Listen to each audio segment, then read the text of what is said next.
Hello everyone, welcome to What If Quirkless Deku was neglected by family and became Knights of the Zodiac movie. Before we start, please go support Diego Lopez 917 for writing that awesome fanfic. This is the translated version I made. There will be some mistake in character's gender, but of course Deku is a male. The story of a boy Izuku Midoriya Yagi being the son of the number one hero Almight, with his mother being that it is Inko Midoriya, will happen when they find out that he turned out to be a Quirkless, will receive abuse, humiliation, broken loves, etc. I will put the clarifications about the story, and I hope you like it, and that the story is good for me. It is not going to be soft in the sense that he will act like Hades himself, so I hope you like it a lot. Chapter 1. Explanations of this story for all who are reading it. 1. Izuku and Katsuki will have sisters. It's very cliché, but it's what many like. They are the ones who abuse him the most, along with other girls who will appear as time passes. 2. Neither Inko nor Toshinori mistreat Izuku, however, they ended up forgetting about his existence, as well as Nana Shimura, who in this story is alive along with other characters, some of which will be from another anime. 3. After the holy war that was that of Seiya and Saori along with the legendary knights, they ended up dying all without exception, and this one respects those knights along with the golden ones. 4. The Cosmo ended up disappearing as generations passed, and the Quirk in a certain way erased the ability to generate cosmos again. Only the deities now have the cosmos along with Pegasus. 5. Pegasus and Athena continue to be reincarnated, but they thought that Hades had died, being that the characters will be appearing in this story without counting on the fact that they do not remember anything from their past life until it is revealed. 6. Apart from being the god of the underworld, Hades will have two powers that will be seen as history passes and will also be linked to another timeline, this being a very powerful gift, plus in a deity. 7. The Proteus partner is already chosen, and that is Pandora, since she is the most loyal to Hades, since Persephone was unfaithful to Hades. In the same way she will appear in the story and will try to stop his evil plan. 8. When he awakens he will be 100% Hades, only he will have Izuku's name because he wants to play, and all Musafu along with the heroes and villains will be his tokens to have fun and will serve to complete his plan. 9. His appearance will be like Alon's because he is Toshinori's son, that's why he has blue eyes and blonde hair. He is abused by all the people around him. No one helped him or saved him, he did not even have anyone by his side. 10. Likewise, new heroes will be appearing along with other villains and new specters that I'm sure many of you will love to see, so without further saying, let's begin. End of clarifications. Let's continue with this for my friends. We are in the city of Musafu, one of the cities that has created the most great heroes. However, there are truths that terrify. Why do I say that? Because they are in a world that is governed by those who possess quirk. Those who do not possess it are degraded as simple scum to the max, and that was the case of a boy that we can see a couple that was kissing in a park, or so it was implied. However, beneath that something much worse is hidden. Hey, when are you going to break up with that fourth-rate Deku, since I hate seeing each other secretly, and on top of that, that bastard still believes that you love him when you were unfaithful to him from the first date, ha ha ha ha ha ha ha, he said with a lot of mockery and malice. Don't despair, my love, I'm going to cut it off on Monday. What better time than the last day of school, where we will not only make fun of him for never achieving his dream of being a hero, but we will destroy him so much that he will cry and pee in his pants, she said gracefully while kissing him again. Of course, none of them realized that a few meters away was a blond man with blue eyes wearing black clothes who was half hurt, and even more so shedding a tear from his eyes while he thought the following. Izuku, why does life treat me like this? First they hit me and nobody does anything. The teachers never punished them for hurting me. My dog that I took care of for so long, the bullies killed him, and when I wanted to say something to a hero, he didn't listen to me, and now the girl that I once loved turns out that her love was fake. Why are they like this with me? What have I done to deserve all this? He said, still crying. Without further ado, he left the place in silence, still holding in his arms the body of his only friend that he had ever had in his entire life. So he went to a more remote place and ended up burying him and making a small grave where he decided to leave him while he was still completely sad. Izuku, what good is life to me now? I have nothing to live for. It seems like everything I came to love is either fake or simply dies in front of me in one way or another. I lose everything, and no one has wanted to help me since the day everyone found out that I don't have a quirk. I even asked my favorite hero if I could be someone like him, even if I don't have any powers, and if that weren't enough, my parents have forgotten me. They don't even remember my birthday now. What should I do? He said. crestfallen. Then he remembered the words of his former best friend Deku. Why don't you jump off a cliff and ask God for a quirk for you, ha ha ha ha ha. When he remembered them, he decided to listen to him, not to get a quirk, but because of the fact that maybe he could find peace with his death. So he walked away with a dead look even though he still had blood on his body. The people around him didn't pay him even a bit of attention since they know he's a Quirkless because many of them know him, some by sight and others from positions, without realizing that he went to a building at the top of Musafu where he went to the highest part, while observing the entire panorama of the city. Izuku, it's a beautiful view of this city, so many moments that I got to share when I was a child. I had friends, a mother and a father who loved me, a loving sister, and some incredible friends. It's a shame that all that is gone.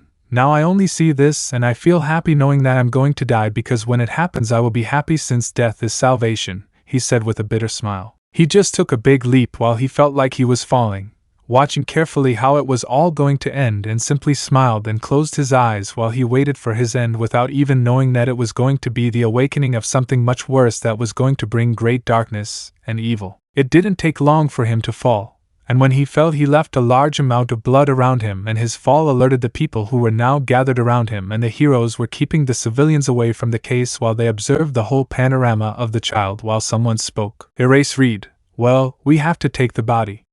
I can assume that maybe he was thrown from a very tall building, or maybe this boy wanted to commit suicide. In any case, we have to take him to a doctor to perform an autopsy to identify if he has relatives and know 100% how he died, he said seriously. Hawks, I feel like I've seen this boy before. I don't remember his name. What I do remember is that I've seen him many times in a school very close to here. Maybe we can talk to his teachers.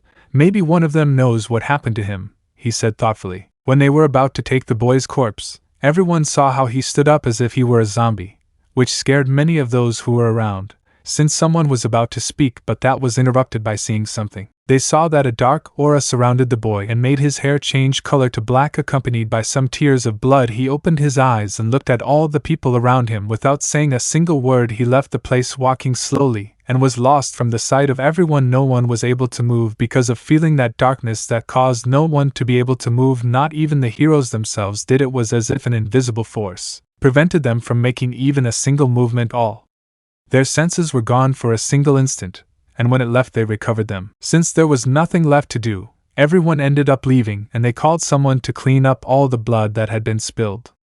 In addition to keeping people away from the scene of the fall, they tried to look for the boy but they couldn't find him anywhere. They went to many parts of the city and also searched in some parts of the forest, but they didn't find anything. They even asked people if they had seen him and nothing. No one had found him, so they had to suspend the search, but they were going to continue tomorrow. Meanwhile, in a very remote part we can see how the now black-haired man was walking to a very remote part of the city, and when he arrived at a large clearing where the full moon illuminated them, he managed to see a beautiful black-haired woman sitting watching as the boy was arriving while she has a smile on her face and says to him, "Pandora, my beloved Lord Hades has finally awakened. I am surprised that he did it now since you only managed to resurrect when your vessel reaches a certain age, but this time it was faster. Why is that?" he said, observing his lord. "Izuku, simple my beautiful Pandora, unlike my other bodies, what prevented me from reviving was simply because of those ties that they shared. In this case this boy, his only two ties disappeared the same day. Not only that is the first body that had a miserable life and wished for his death while I granted him eternal rest. And now I'm back. I missed you so much more to do this," he said to take her while kissing her lips. "Pandora, I also miss your beautiful and fine deity lips. By the way, I have good news. I managed to take some golden armor and corrupted them. The ones I managed to obtain were those of Aquarius, Cancer, Gemini, Pisces, Capricorn and Leo. Not only that, we can use it to transform someone into one of your loyal specters, only to you," he said, showing the dark armor. "Izuku, excellent. And I still have in my possession the souls of my specters and judges of the underworld. Added to these I will be able to form an army in a very short time. For now we will follow the plan of making the world fall into an eternal and beautiful darkness," he said, to lie down on the lap of his beloved Pandora. "And from what I see, all the knights of both Athena and Poseidon, along with their armor and the cosmos that once abounded in the human world, ceased to exist when that disease occurred that took the form of an inferior power called Quirk, and I think it's because more than 3,000 years have passed since you supposedly died," he said, caressing his hair while he still stared into space. Izuku, if I noticed it. I tried to feel at least the signature of Cosmos, but nothing. But that does not mean that they are still alive. Athena and Pegasus, I only have some respect for them, but that does not mean that they will try to intervene. They have always been a great nuisance, but everything is going to be different, since I have a great advantage with their armor, and it is not convenient for me to attack this city now. It can still be very useful to me, he said with a smile. Pandora. I understand perfectly, my lord. I suppose you will continue pretending to be his vessel. You will play with these humans who play heroes and villains. You will pretend to be on his side, and when you least expect it, you will eradicate everything, and there will be many deaths for you, and that will start your great empire. He said so that he will kiss her again. Izuku, that's right, my beloved. Those humans don't know that they are now my new pieces to play with. It will be so fun that I want to paint with the blood of one of them. And you will rule as my legitimate wife since you are only mine, he said, getting up and kissing her neck. Pandora. Yes, I already missed your caresses, my master. I felt so lonely during these 3,000 years without you. I want you to pamper me more, she said, to kiss him again on his lips, and that he stays on top of her and begins to feel how he gave her many caresses. Chapter 2. It's been 1 week since Izuku had died, and in his place Hades had returned to have fun with the humans, being that he started with some murders that killed them using his art, since he remembered a power that one of his old vessels used a long time ago alone, being that everything he painted happened, so that was his hobby. He stayed for a while with his beloved Pandora, where the two enjoyed their moment together a lot at the same time. During this time they managed to find something very interesting. Izuku, interesting? Then you say that you are Kwai of the butterfly, and the brooch that you call miraculous has the power to give powers, and that these are its faithful follower. Fascinating. If I fuse this power with my Cosmo and make it part of my body, I will not have that silly limiter. I am very sorry that by doing so you have to die. I hope you understand, he said, looking at the small being. Nuru, it doesn't matter anyway. It's not as if my former carriers didn't care. And these who are humans, what can I do with a deity like you? Hades-sama, do what you think is best for your plan, he said, bowing. Then, without saying a single word more, joining what created a great light that ended up blinding the entire place, while when it dispersed now you can see the butterfly brooch on the chest of the deity, only to see his beloved who wore a similar brooch on her chest, and she says to him, Pandora, who would have thought that the brat I killed would have these gadgets she calls miraculous? Now you have the butterfly one and I have the peacock one. Although there are 2 others that are more powerful, she said thoughtfully. Izuku, yes, those of creation and destruction say that if you put them together you will obtain a wish, something that is not what I am looking for. However, that power can end my plans, so I must locate the carriers and take them away and maybe fuse them. For now, with this power, I feel the negativity of the city, surely Quirkless suffering injustices. Now they will meet their savior, and their master said evilly. Because of that there was a great increase in the villains, that suddenly many of these with surprising powers were appearing, being that the criminals were increasing little by little, each one with a unique power, and not only that, whenever they tried to catch them these disappeared into the same darkness, which led to see what they were going to do about it, since the reputation of some of the heroes was reduced by that fact. As for Inko or Toshinori's family, they had noticed Izuku's absence. In fact, they had completely forgotten about him a long time ago. As for Katsuki, Izumi and Katsumi, they found it strange not to see Deku, or as they call him, during that week. It's not like they worried about him in any sense of the word, it's just that they missed their punching bag to hit whenever they wanted. The same thing happened with those at school. Many already thought he was dead, something that only made them happy. On the other hand, the heroes were still searching for the boy. They didn't manage to get a single clue, not even a photograph of what he looked like, since even if they had a photograph of how he looked before it would give them a clue. But nothing. They tried to find out his identity through his blood, but somehow they couldn't find a single match.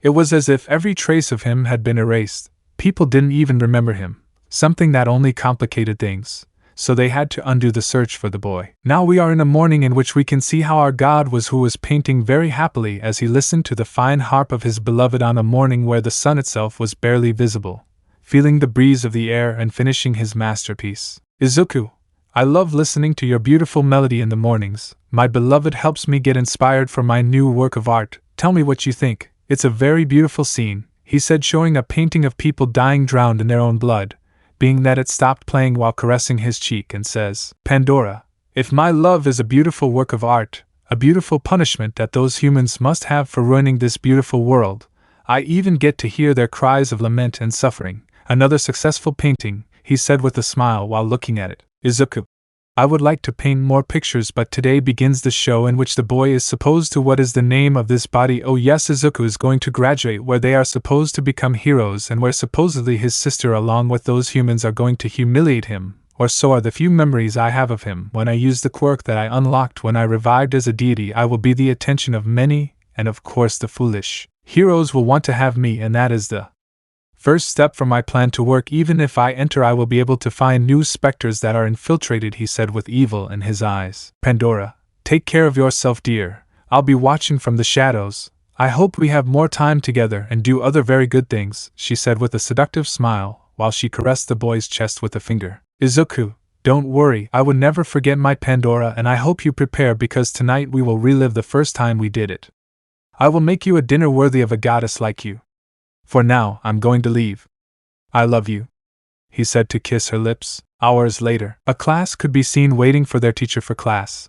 When he arrived, he came with a large number of documents which he left on the desk and called the attention of his class while each of them remained silent in his presence, so he stared at all the students in front of him. Teacher, very well class, as you all know, this is your last year, so today you must think about your future. But I'm sure you all want to be heroes, so these papers are useless, he said while throwing the papers. Everyone in the class would get excited and activate their quirks.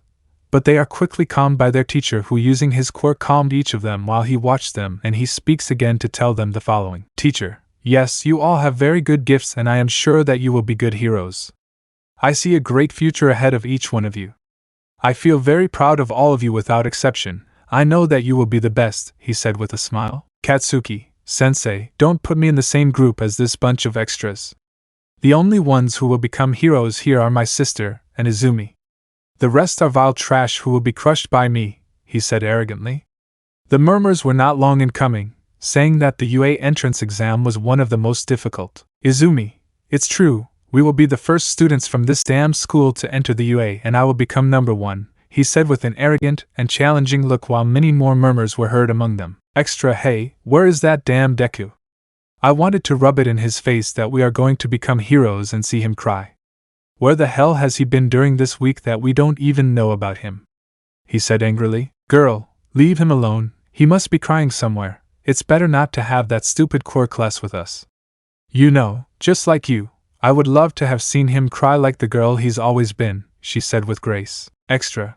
If you're right, maybe he did the world a favor and he would have killed himself much better. It was a shame for all these people, he said while he was laughing, and many of them were forming a big ball that didn't stop insulting him. Although they were silent because they felt a great pressure that covered the entire school in great darkness, everyone without exception felt a sensation of pure death. They were suffocated, they were short of breath, the weakest fell to their knees, some spat out some blood, like in the case of teacher Katsumi and many others. When they tried to see who was the cause of all this, they saw a black-haired man near the door that had his back to them. Many noticed his clothes and recognized them instantly, so they were very shocked, but when they saw his face, those blue eyes that were now as dark as hell itself. Izuku, so typical of a flock of weak sheep, what's happening to you? For a while you kept saying nonsense about me, why did you stay so quiet? It was so easy to intimidate you that some of you are even crying. You are just some Dika said with an arrogant smile as he withdrew and closed the door. When that happened, all that pressure ended up disappearing as if it had never been there. No one could talk about the great impression it made. Now many had doubts about the change that he had just made. Among other things, certain people were the most impacted of all. Katsumi. What was all that really? Is that Deku? What the hell happened to him? That pressure that emerged from, where did it come from? Even more, what was that dark aura that emanated? He'll pay me for it when classes end. I'll find him and make him pay for humiliating me like this. I thought, between surprised, angry and terrified. Since this was the last class, after finishing and giving some details of what happened, he ended everything, and now we see at the exit that at the door we see the boy who was looking into space only to hear some voices, and when he turned around he saw a large crowd of boys who were gathering and had the intention of wanting to attack him. Everyone, now you'll see Deku, you're going to pay for humiliating us like that, you won't get out of this alive, said the whole group, being that they were in total 40 students from different grades who without saying a single word more launched themselves against the boy. Izuku, look. We have a group of faggots here wanting to act brave so a girl can fight them. But you know they all arrive at a good time. I was getting bored of doing nothing, now let's try this. he said while facing forward while taking a position. From his body he generated a large amount of darkness that ended up covering the entire floor of the place where he was swallowing the 40 idiots who tried with all their might to free themselves, being completely useless, as they begged only to end up being consumed and leaving nothing of them. It was a pleasant surprise for all those who did not touch the darkness by mere luck, and witnessing it was worse. They were more shocked to see that power, and it also caused a lot of fear in many, both teachers and students. Katsuki, Deku, you were hiding that you had a quirk. Are you underestimating me? Whatever it is, don't even think of entering UA Academy. You're just a worthless extra, he said angrily, generating many explosions from his hands to intimidate him as always. But he didn't expect what he said. Izuku, as if entering this academy meant anything to me. Do what you want, it's not my problem. After all, the heroes are just worthless garbage, some hitches who seek to be the center of attention of the whole world, so it's not surprising with a primate like you along with the 2 hitches that accompany you want to be circus clowns. Go ahead, become the number 1 primate, or whatever you call it, he said yawning, leaving the whole place in complete shock. The Quirkless that the entire primary and secondary school that always said that he wanted to be a hero now not only insulted him but also the 2 girls, since he had never insulted a woman, much less his sister and his supposed best friend. Katsumi, hey, why are you talking to us like that? What was all that about? Why is your hair black now? I want you to explain it to me now or you'll see what will happen, she said angrily, making many explosions as she got dangerously close. Izuku, I hadn't noticed, but you're a cheap copy of that primate but with breasts, ha ha ha ha ha, how funny, not to mention that as I see you have an angry, annoying attitude and you look for me to fight you. I don't like second-hand meat that on top of that will end up like a lonely and miserable old woman, he said with grace. That was a big blow to Katsumi's heart since she was in love with him. But upon hearing how he called her, and even more so how he made fun of her, that clearly angered Katsumi, although he didn't show it. But internally he was angry at how he spoke to his sister. Kami, Izuku my love, I've been looking for you everywhere. You know I love that new look that you did for me. It makes you look much more handsome and much stronger. How I love that, she said with a smile, while she arrived and he sees her. Izuku, and who the hell are you, phenomenon? From here I smell that you are a prostitute. Let me guess. You feel empowered with your beauty to the point of believing that all men are at your complete mercy. What a hitch I just met. Now I wonder how many you have opened your legs for, he said looking at her. Although she didn't show it, on the one hand his words hurt her deeply in the depths of her heart, and on the other hand she was very angry at how he had insulted her, even more so seeing how her friends who were around her stared at her only for her to say the following. Kami, oh, but Izukito, you're so silly, don't you remember me? I'm your girlfriend. We've been a couple all through high school. I still remember all those nice dates. And you know, now that I saw how you defended yourself, you deserve a prize that I'm sure you'll love, she said getting closer while she opened her cleavage a little, revealing her breasts with a black lace bra. She expected him to blush or get nervous as she always did, only for it to turn into a surprise so he could grab her by the clothes as if she were a simple doll, while everyone watched him and said the following. Izuku, I prefer to buck the primate with fat breasts or the bush with coconuts, but if someone is desperate enough to have a boar like her in their life, go ahead, you have my complete permission to do whatever you want with her. You can buck her if you want, that is all the same to me. Just get this nuisance out of my sight, he said to throw her against the floor, as if she were a simple garbage bag. No one could speak of the shock that was palpable on everyone's faces. He had just rejected one of the prettiest girls in the entire high school. Worse still, he treated her as if she were just an old rag. It was the greatest humiliation that anyone in their right mind had ever felt in their entire life, and she was the most shocked. No one had ever treated her that way, and he made her feel as if she were nothing, as if she were garbage. Meanwhile, a certain person who was none other than Izuku Midoriya, who was the most impressed. She was aware that her brother and Kami had had a relationship for a long time, as well as the fact that she cheated on him with many, but now the fact that he appears out of nowhere completely different with a quirk, and that attitude is very strange, so she went to look for him running, ignoring the same scene being followed by the ashen-haired boys as they were also looking for an explanation. They were looking for him in the surroundings or asking people about him, but they couldn't find anything until they saw a food stand where he was seen eating some food accompanied by some tea while he had many things on his mind. Izuku, although this body retains all its memories because I have little time to resurrect, I did not pay much attention to it, So if I am not mistaken, the boar from a while ago was the same girl who was unfaithful to him that day and who originated his reason for wanting to die. Even so, I can feel the negativity of all the people around me. Without a doubt, the Quirks have made these stupid humans believe that they are gods.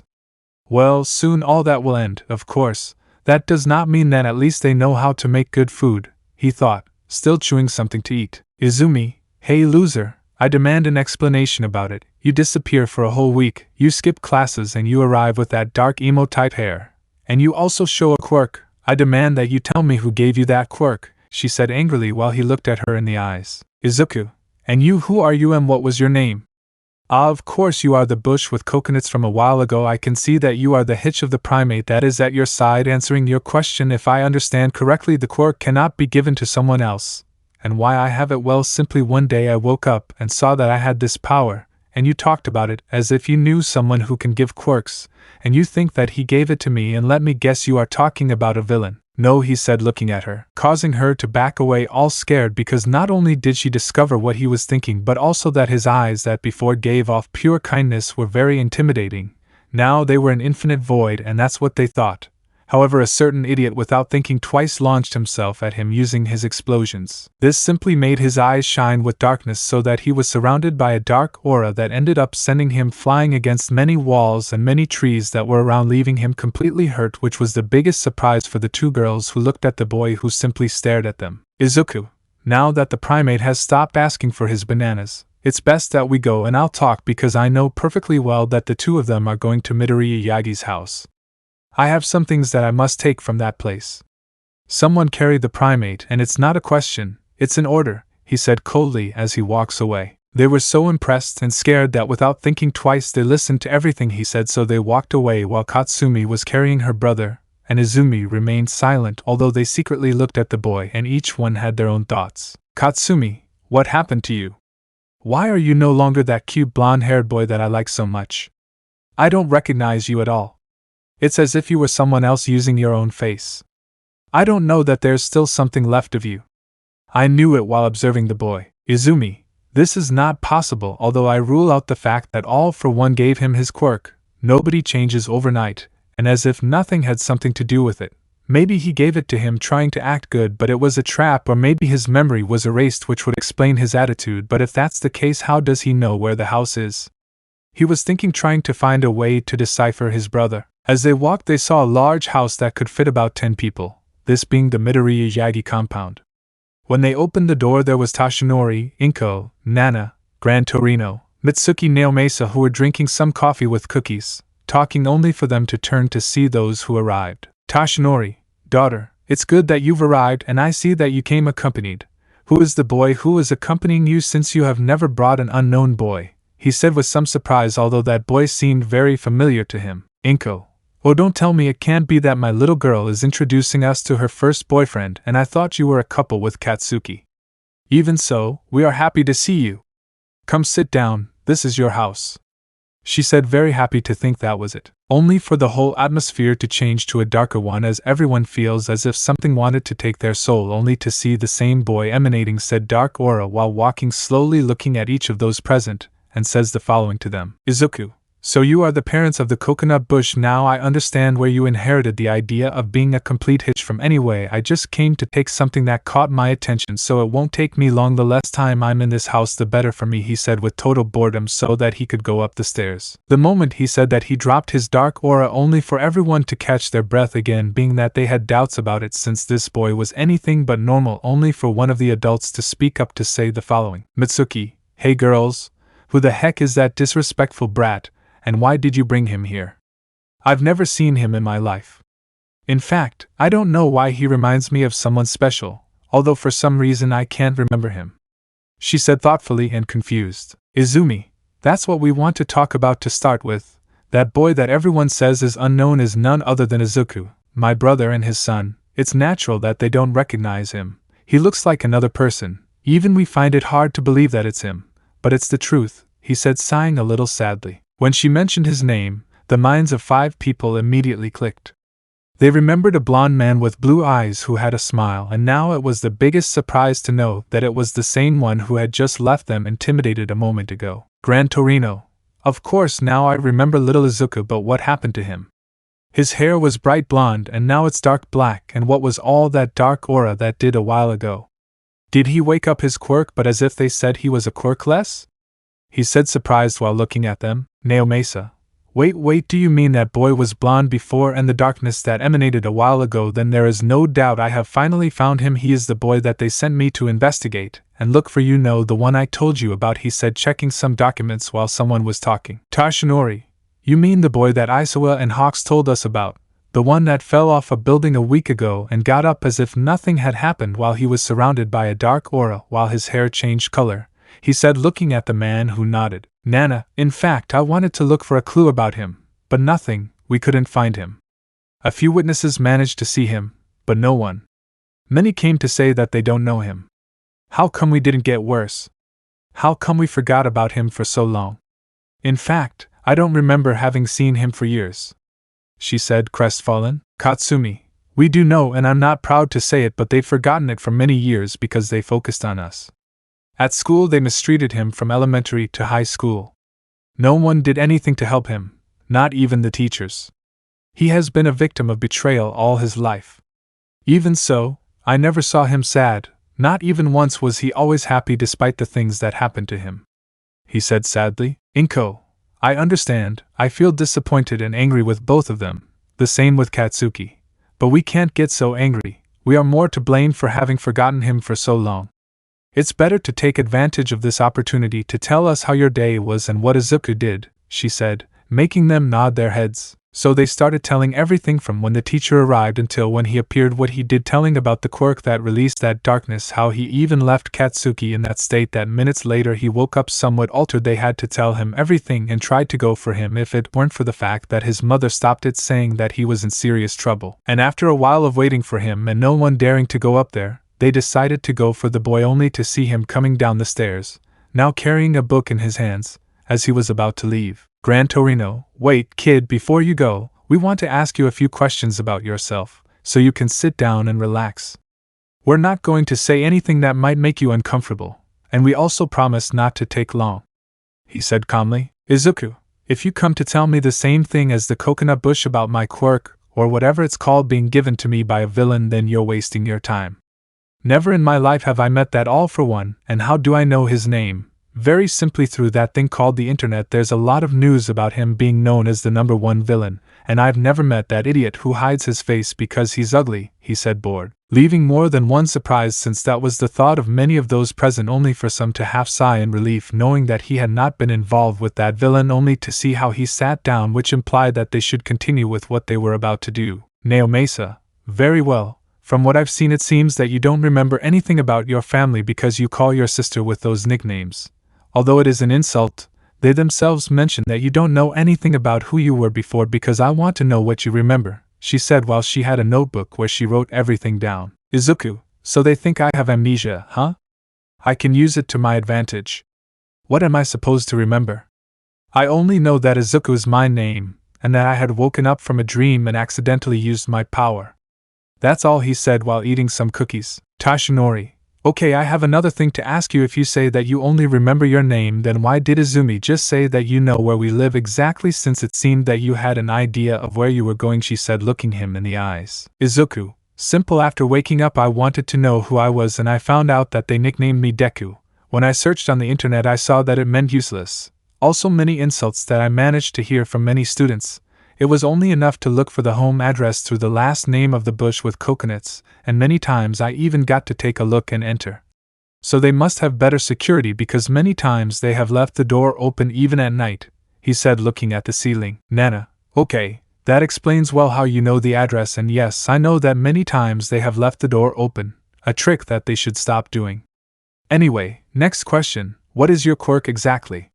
She said seriously while looking at him. Izuku, very simple, it's just darkness. I can do whatever I want with it. I can devour, erase, absorb, defend a lot of things along with other abilities that I have created, and I am capable of generating so much because all of that comes from my being and from all of yours, he said, hiding an internal laugh. Katsumi, wait a moment, what did you mean with that about the darkness that we all generate, and you generate it equally, he said with doubt, like everyone else, only to see how this one has a smile that reflected one thing, and that was nothing but evil. Izuku, darkness has always existed, from a simple shadow in the night to the darkness that hides in human emotions. Even a soul as pure as that of an angel can be molded and transformed into the most evil heart that exists. Darkness lives in each one of us because as long as there is someone hurt, someone alone, abandoned, someone who has betrayed him or left him aside, the darkness will be reborn and will devour any gram of light from his being until only an infinite void remains.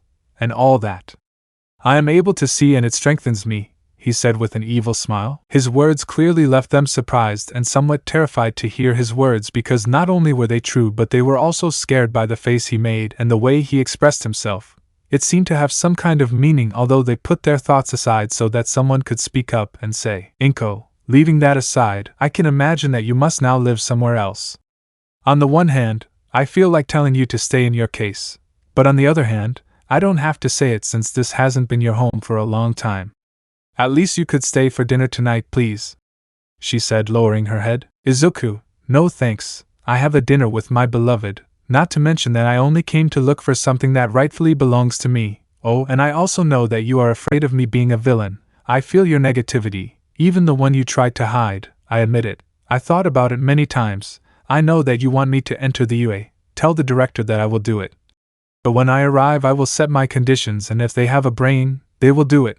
Oh, and take the brats, he said to generate darkness, that he was spitting at the 40 boys who were all unconscious as he left the place. Gran Torino. He answered our questions but left us with many more doubts than before, and mentioned a loved one, which indicates that there is a woman with whom he feels affectionate. This boy is very dangerous. He was able to read everything we were thinking like an open book. Could it be that his quirk also gives him the ability to read minds? He said thoughtfully, Naomasa.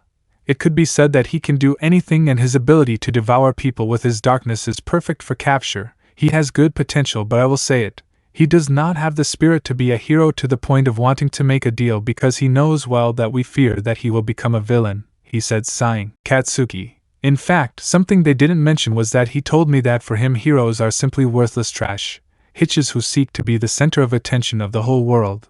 Those were his words. To be honest, you should do what he says and leave him alone. Don't try to force him into anything, he said seriously. Izumi, hey, I admit that she is completely different, but she still has to apologize to Katsumi, although I don't deny that what she did to Kami was well deserved.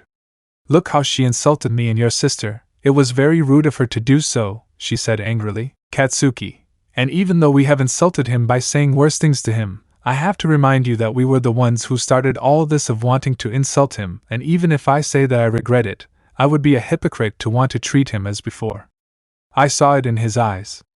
He is no longer Deku, he is no longer your brother, nor is he that boy that we knew when we were little, so the best thing for everyone is to pretend that we do not know him and try to get closer to him little by little, he said to withdraw, leaving more than one surprised. Mitsuki. It seems that Katsuki was very affected by seeing him, and he is absolutely right. We cannot look for him as if nothing had happened. Even if they use the tactic that legally he is still a small child, he can easily sue us, he said, starting to think about the many things that were going through his head. Elsewhere, we can see a boy who was crying. He was in a terrible state, and his hair was blue while he was walking around him, noticing his wounds, while he says the following. Leo, why do my uncles leave me aside? Not even my cousin pays attention to me when I tell him that those boys were hitting me. They say that I am just an embarrassment to the Tenya. Nobody loves me, and they do absolutely nothing, and I have no power to defend myself. He said, his head down, without noticing that something was flying near him. That something was none other than a butterfly, but there was something strange about it since it was completely dark, which was now flying very close and ended up sticking to its entire body, only for the child to hear a voice in his head that told him the following. Izuku, Savitar, I am Hades, the god of the underworld. Within your heart I can see hidden a great hatred and a thirst for justice. I give you the power of supreme speed. No one will be able to stop you. Of course, this power is not free. When will you receive the gift that I give you? You will renounce your humanity to become a specter. You will be able to fulfill the revenge that you so desire but that you try to hide. But you must be faithful to me until your death. We have a deal, he said with a smile. However, the child did not say anything but was surrounded by a black aura that covered his entire body. When he finished, now you can see that he has a dark suit, and you can see the rays that emanated from said being. Now, while he says the following, Savitar, I accept and thank you for this power that you give me, Hades-sama. I promise to always be faithful to you until I die. Now is the time to do the true justice that the heroes themselves refuse to do, and I do not forget the Tenya at all. They are my prey and I swear that I will kill them, he said seriously and with a demonic voice. Chapter 3. As we all remember, Izuku Midoriya, a kind boy who, despite how everyone around him mistreated him, always managed to be happy. But until his only love, the girl who thought had given him love, turned out to be false, and that motivated him to commit suicide, without knowing in advance that a being was in his being whose objectives are to subject the whole world to an eternal and deep darkness, since this being was none other than the god of the underworld, Hades himself, who every time he reincarnates always hides in the body whose soul is the purest of all to take his body, and since they live in a very strange and new time, he will have to adapt to new things, especially since they live in a world where humans developed inferior powers that are known as quirks divided into many unique varieties. And curiously, when he was resurrected, he awakened a quirk that ended up mixing with his dark cosmos that he already possesses for being a deity, being that it was very useful to him. Added to the fact that he found another power that he added, the butterfly brooch, being that with it he was able to have many subordinates. Of course, all of them used their original forms so that each one of them acted as spies. Even so, he had other objectives that he still had to fulfill. One of them was to enter the UA Heroes Academy. This objective really had no intention of wanting to save human lives. However, the world is governed by two sides, the heroes and the villains. Because of that, he sent many of his specters to infiltrate, although it was easy for them to do so, and now they work as his informants. He can do the same with the other, but since some heroes saw his change in appearance, apart from feeling a bit of his power beforehand, which made them suspicious of him, and although he could simply ignore them, it would be a great nuisance to have them so close to them. Apart from that, if he made a move they would be very attentive. Under all those circumstances he would not be able to perfectly complete his evil plan. So when entering a hero academy it can be said that he chose a side, and it is to be with them.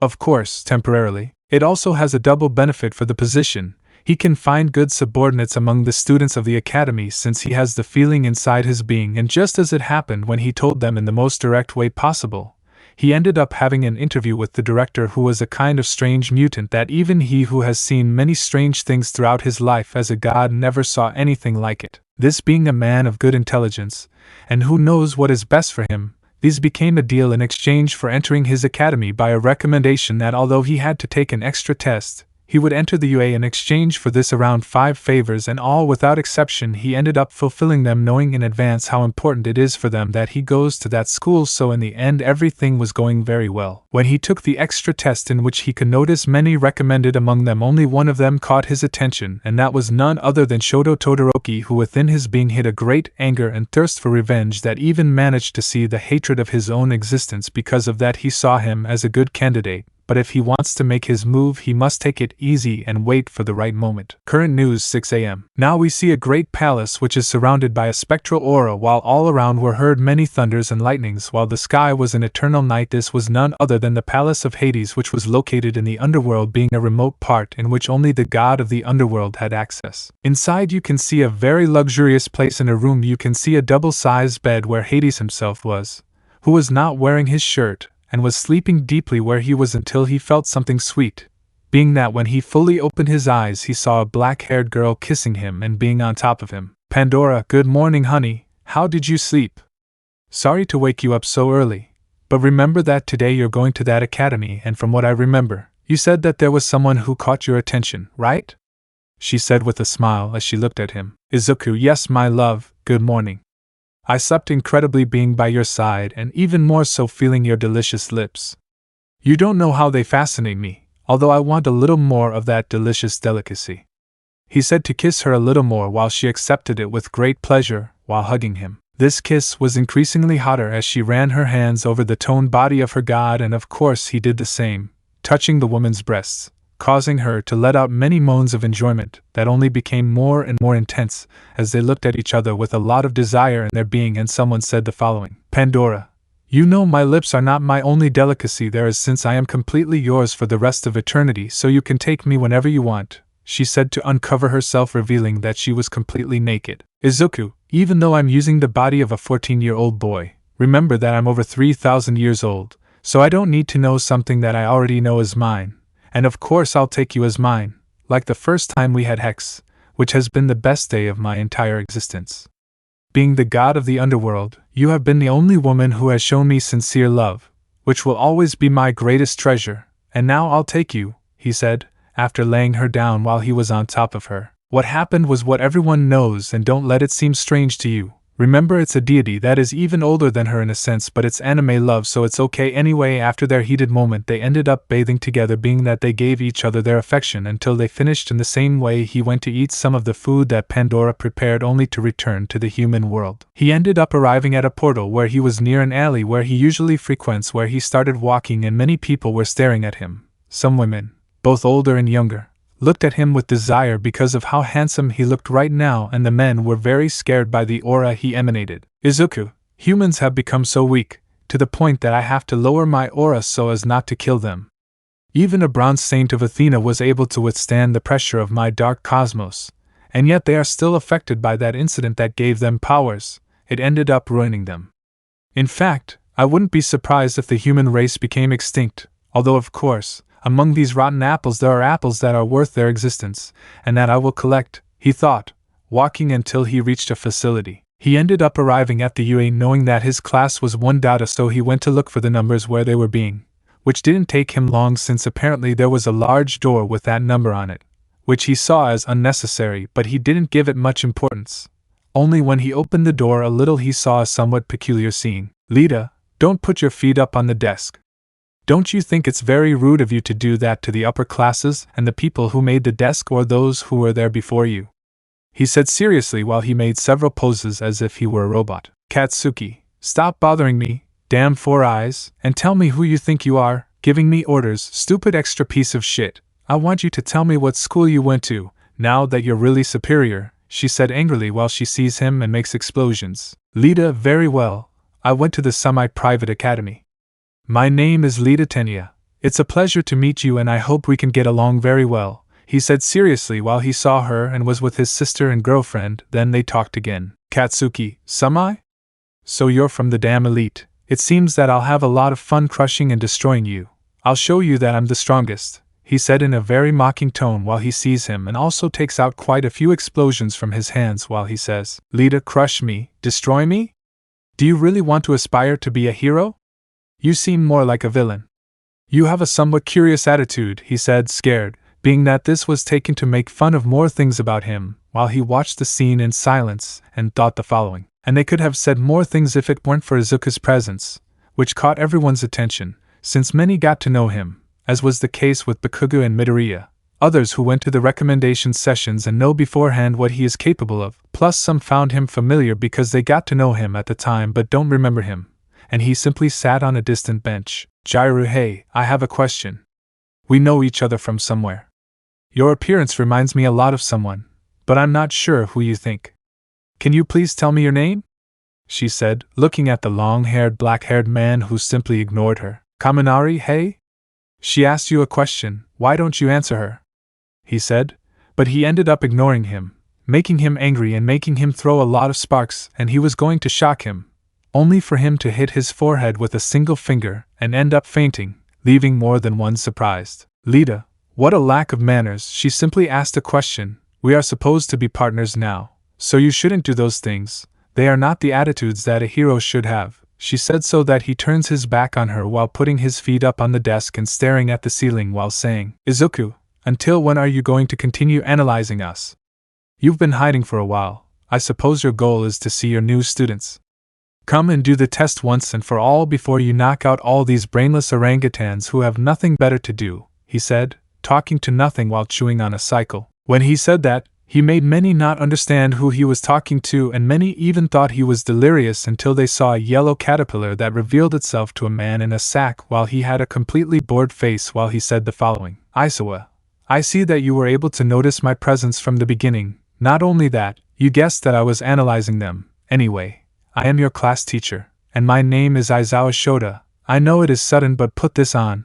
I will wait for you outside in 30 minutes. he said while giving uniforms to each of them, while in the end everyone had to do what he said. Men's locker rooms. Mineta, hey guys, look at this. Our ancestors left us this gift just for us, and it's something very good and delicious, the truth, he said, pointing towards a hole in the wall, while he had a perverted smile, while everyone looked at him. Lita, listen to me, if I'm not mistaken, your name is Minoru Mineta. It's rude to spy on a woman while she's changing clothes, moving her arms like a robot while she watches like the rest, who were equally completely ignored while saying the following. Mineta, I can already see the big tits of that brunette, and those two brunettes, so many sensual bodies, a good view that I don't know which of these to choose, that I want it so much, he said with a perverted look while drooling just for someone to say. Katsuki, damn trash, she is my girlfriend and my sister, if you dare to see them I swear I will kill you, did you understand me, scum, she screamed, completely angry while she grabbed his shirt, pissed off as she could while he nods, all scared. However, this one was either very brave or very stupid to look out, only for the ashen-haired guy to end up giving him many explosions all over his face while he had many wounds all over his body, only for someone to speak up and say the following. Kirishima, I think you went a little too far, Baku bro, although it is manly to defend the woman you love or your sister, although of course I will not deny that I still have a little desire to see why I like girls more, since our companions are very pretty. Hey, for you, who is the prettiest, said, looking at the black-haired man, who simply turned around and said, Izuku, none of them seem like that to me. I don't care if they have the breasts of a cow, the butt of a fat woman, or if they are flat, they can have any face. I consider them all ugly in their entirety, physically and emotionally, and I don't need to know any of them to know why one of the two are either bores who believe that with just their beauty they will subdue anyone, empty heads with tadpole brains, or they are just spoiled. None of them are up to the level of my beloved, he said to leave, without anyone being able to say anything. Women's locker rooms moments before. Mina, well, now you can hear what they are saying because their voices have been heard for a while, but it is not heard well, she said, curious like the rest of the girls, while a certain girl was using her quirk to listen to what they are saying outside while someone says, Jairu, the perverted dwarf tries to spy on us, but from what I just heard, that ashen-haired guy who looks like the girl over there threatened him and gave him what he deserved. Well, I hate perverts, they are the most disgusting thing of all, he said, looking at everyone while. Uraraka, oh how cute, I see that boy really loves them, although his explosive attitude has a lot to be desired. And even more how he says those rude things. I find that beautiful. I envy you, she said with a smile, as she says the following. Izumi, what can I say?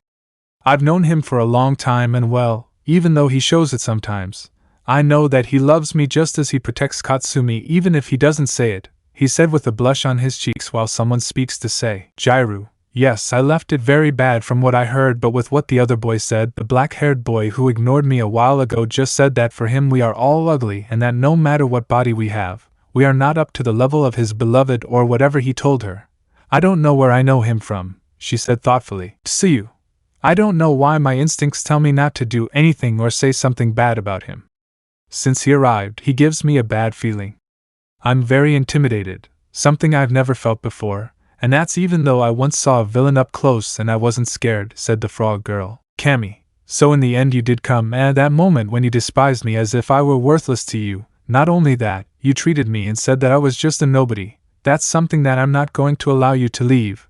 I don't think I'll be the humiliated one. I'll get your love back no matter what it costs me, she thought as she walked away in silence. At the moment when everyone arrived wearing the corresponding uniforms, some were quite nervous about what could happen. Others were just very calm, while some had a bored, cold, and challenging expression when the teacher arrived in front of them, looking at everyone present. Aizawa, until you arrived, brats, very well. Now we're going to do a quirk test. Step forward, young Izuku. In the recommendation test, you got the highest score. What's your record in ball throwing when you participated at your school? He said seriously. Obviously, when the teacher said that name, it caused the surprised look of many of the students. And when they were going to ask, they saw how the black-haired man with blue eyes who was observing the whole place while he spoke. Izuku, I don't remember having done that exercise, maybe that's not very important, so I want to finish this quickly since it only makes me very lazy, he said, yawning and looking around the place with great boredom. Aizawa, anyway, now throw this ball with your quirk, don't get out of the circle and try to use all your strength for this test. Boy, did you hear me? He said seriously while he nods his head to stand where he told him while he prepared to throw. to then unleash a large amount of darkness in the form of a tornado that ended up creating a fist that launched the ball at a great speed that ended up making many have to hold on to that great amount of power, while what he did is marked. Aizawa. 17,000 kilometers in one shot is not bad at all, boy, in fact it is amazing, said, surprised to the maximum the rest of the students, that now many looked with surprise at what the boy had just done, while each one had their thoughts. Jiru, that's Izuku, he's the same little blonde who was my boyfriend in elementary school, he's the same, this can't be, how is it possible that he's changed so much, and what was that power? Is it supposed to be a Quirkless? It's unrecognizable. Is it one of those cases that wakes him up late? Even so, his personality is nothing like him. Now I'll try to find a way for you to forgive me and maybe I'll get your love back, she thought, somewhat blushing. Momo, that boy is Midoriya Izuku. He is the same boy who in preschool we were friends with until they discovered that he was a Quirkless and I ended up leaving him aside. On top of all that, he has been the only boy in my kindergarten who treated me well, even though every nice thing that he came to do, I ignored him as if he didn't exist. It seems that life has hit him very badly. At least I think I can apologize, he said sadly. Shoto, there is something about this boy that worries me since the first time I saw him during the test for those who entered by recommendation. I saw something very unusual. He seems to look at everything with a lot of boredom, as if he really did not want to become a hero, and if so, then why is he here since it seems that he is not even trying, I thought seriously. Lita.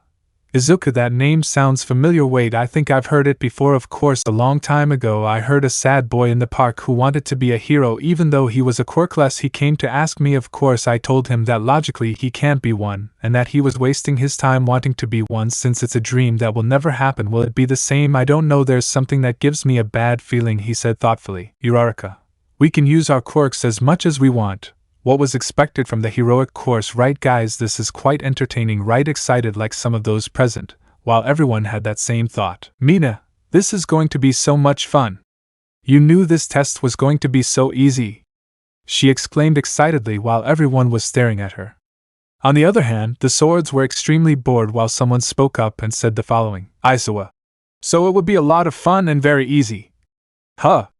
Very well, since you are having so much fun with this, then whoever comes in last place in all the tests will be judged for not having potential and will be punished with expulsion, he said seriously while they get very scared upon hearing that, except for one who didn't even care. After that the tests began: strength, agility, speed, jump. Each and every one of the tests Izuku stood out without exception, and that he had to reduce his movements almost using the speed agility of a simple specter. Seeing that in reality the human generations were too weak, I suppose it had to do with the fact that at that time there was constant war caused by the positions. 1. Izuku. 2. Shoto Todoroki. 3. Katsuki Bakugo. 4. Izumi Midoriya Yagi. 5. Katsumi Bakugo. 6. Momo Yairose. 7. Tenya Lida. 8. Karissima Ejuru. 9. Kami Itsushimi. 10. Ochako Uraraka. 11. Tsuyasui. 12. Kaminari Denki. 13. Fumikage Tokoemi. 14. Kyoka Jiru. 15. Ashido Mine. 16. Minoru Mineta. At the moment the results were announced, there were many reactions. Some were relieved not to finish last, others frowned at not finishing first. Many looked at the winner with envy, others didn't care about the result. Aizawa. Well, we've already finished the tests. By the way, brats, what I said a while ago was that the last one to fail was going to be expelled from the UA. I'm sorry to inform you on my behalf that I was lying.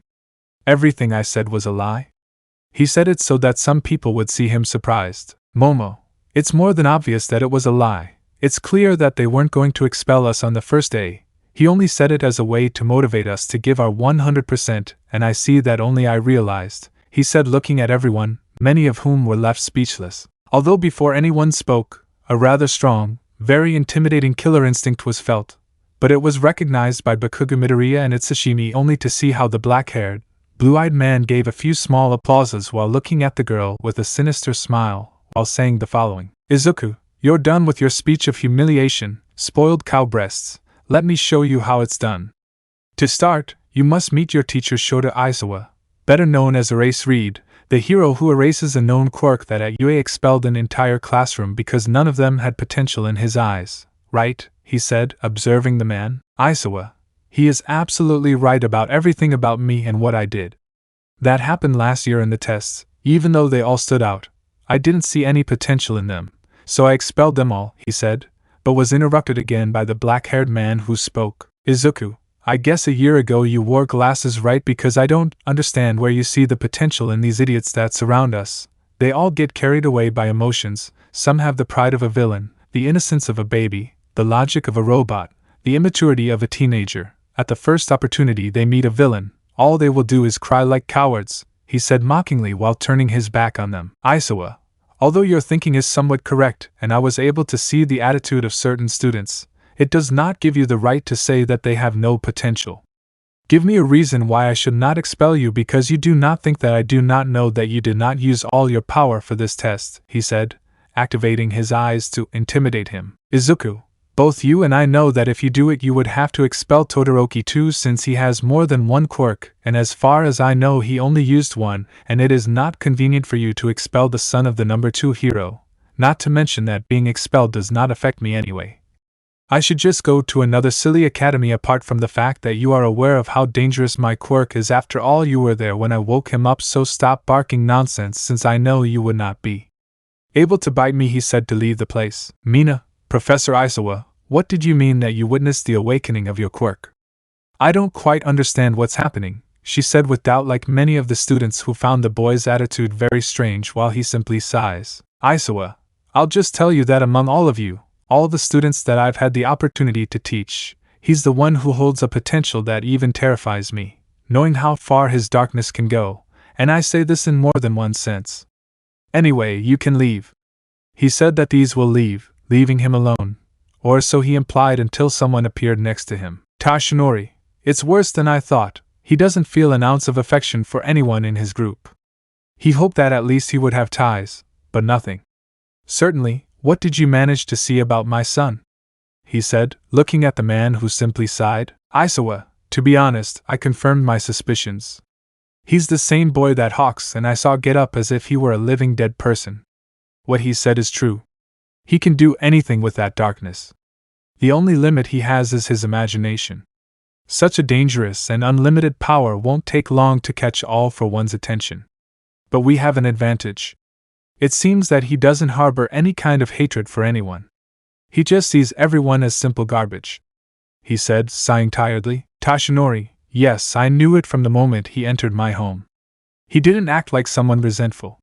His lack of memory was one of the reasons, but even after finding out about it, he didn't seem to care too much, which makes me understand that he doesn't harbor or hate sadness, not to mention that he mentioned a loved one. Have you managed to find something? He said with doubt. Aizawa, no, not yet, and since she hasn't mentioned her name, or even what she looks like, we have no clue about her, so we can't do anything and I'll deny it. I'm afraid of what she's capable of doing. Let's just hope she doesn't bring anything bad and that she doesn't influence her classmates, he said seriously while he looks at it. Elsewhere in a remote alley. Endeavor, Shoto, I just found out about the tests you did. You came in second place because of a mere fourth-rate brat. You would have come in first place if you had used your fire side just like I've always said. He said angrily. Shoto, shut up you old man, I'm going to become a hero without using your stupid quirk. You can't force me to do anything, you heard me, he said, being interrupted by a blow to the stomach courtesy of the man who spent his time hitting him. Of course, as expected, he had no mercy and hit him with his fist using his fire while he was bleeding a lot, something that the man didn't care about. Only for when he finished hurting him, he simply turned around while dedicating a few words to him. Endeavor, let's see if that makes it clear to you, brat, you're just my tool. I brought you into the world with the purpose of surpassing Almight, and you'll do what I say when I say it. I'm going to have to be patient with you, and if you don't want me to leave you like your older brother, you'd better shut up. Anyway, I have better things to do, he said as he left the alley. Shoto, I hate you with all my being. Endeavor, I don't consider you as my father. You are a bastard who doesn't deserve anything you have. You take advantage of me. I'm just your tool. My brothers do nothing to defend me when you mistreat me, and my mother No Ray also just wants to fulfill your whim. I hate her too. I wish I had the power to take revenge, he said, very angry and hurt. When he said those words, the whole environment changed. Now it was a dark space while many footsteps were heard, each one of them getting closer, showing the black-haired man looking closely at the boy while he has a smile on his face. Izuku, there is that anger of a great injustice accompanied by a feeling of sadness, fear and little hope mix and form great emotions.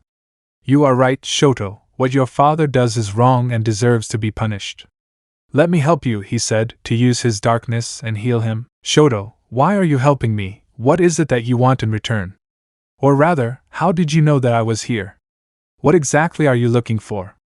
And you better tell me now, he said defensively, as he walked more towards him and said the following. Izuku, Shoto is not what I want but what I can offer you. You seek power to get revenge on your father. No matter how much training you do, you will always be your father's shadow for having that fire quirk in you, but I can fix it.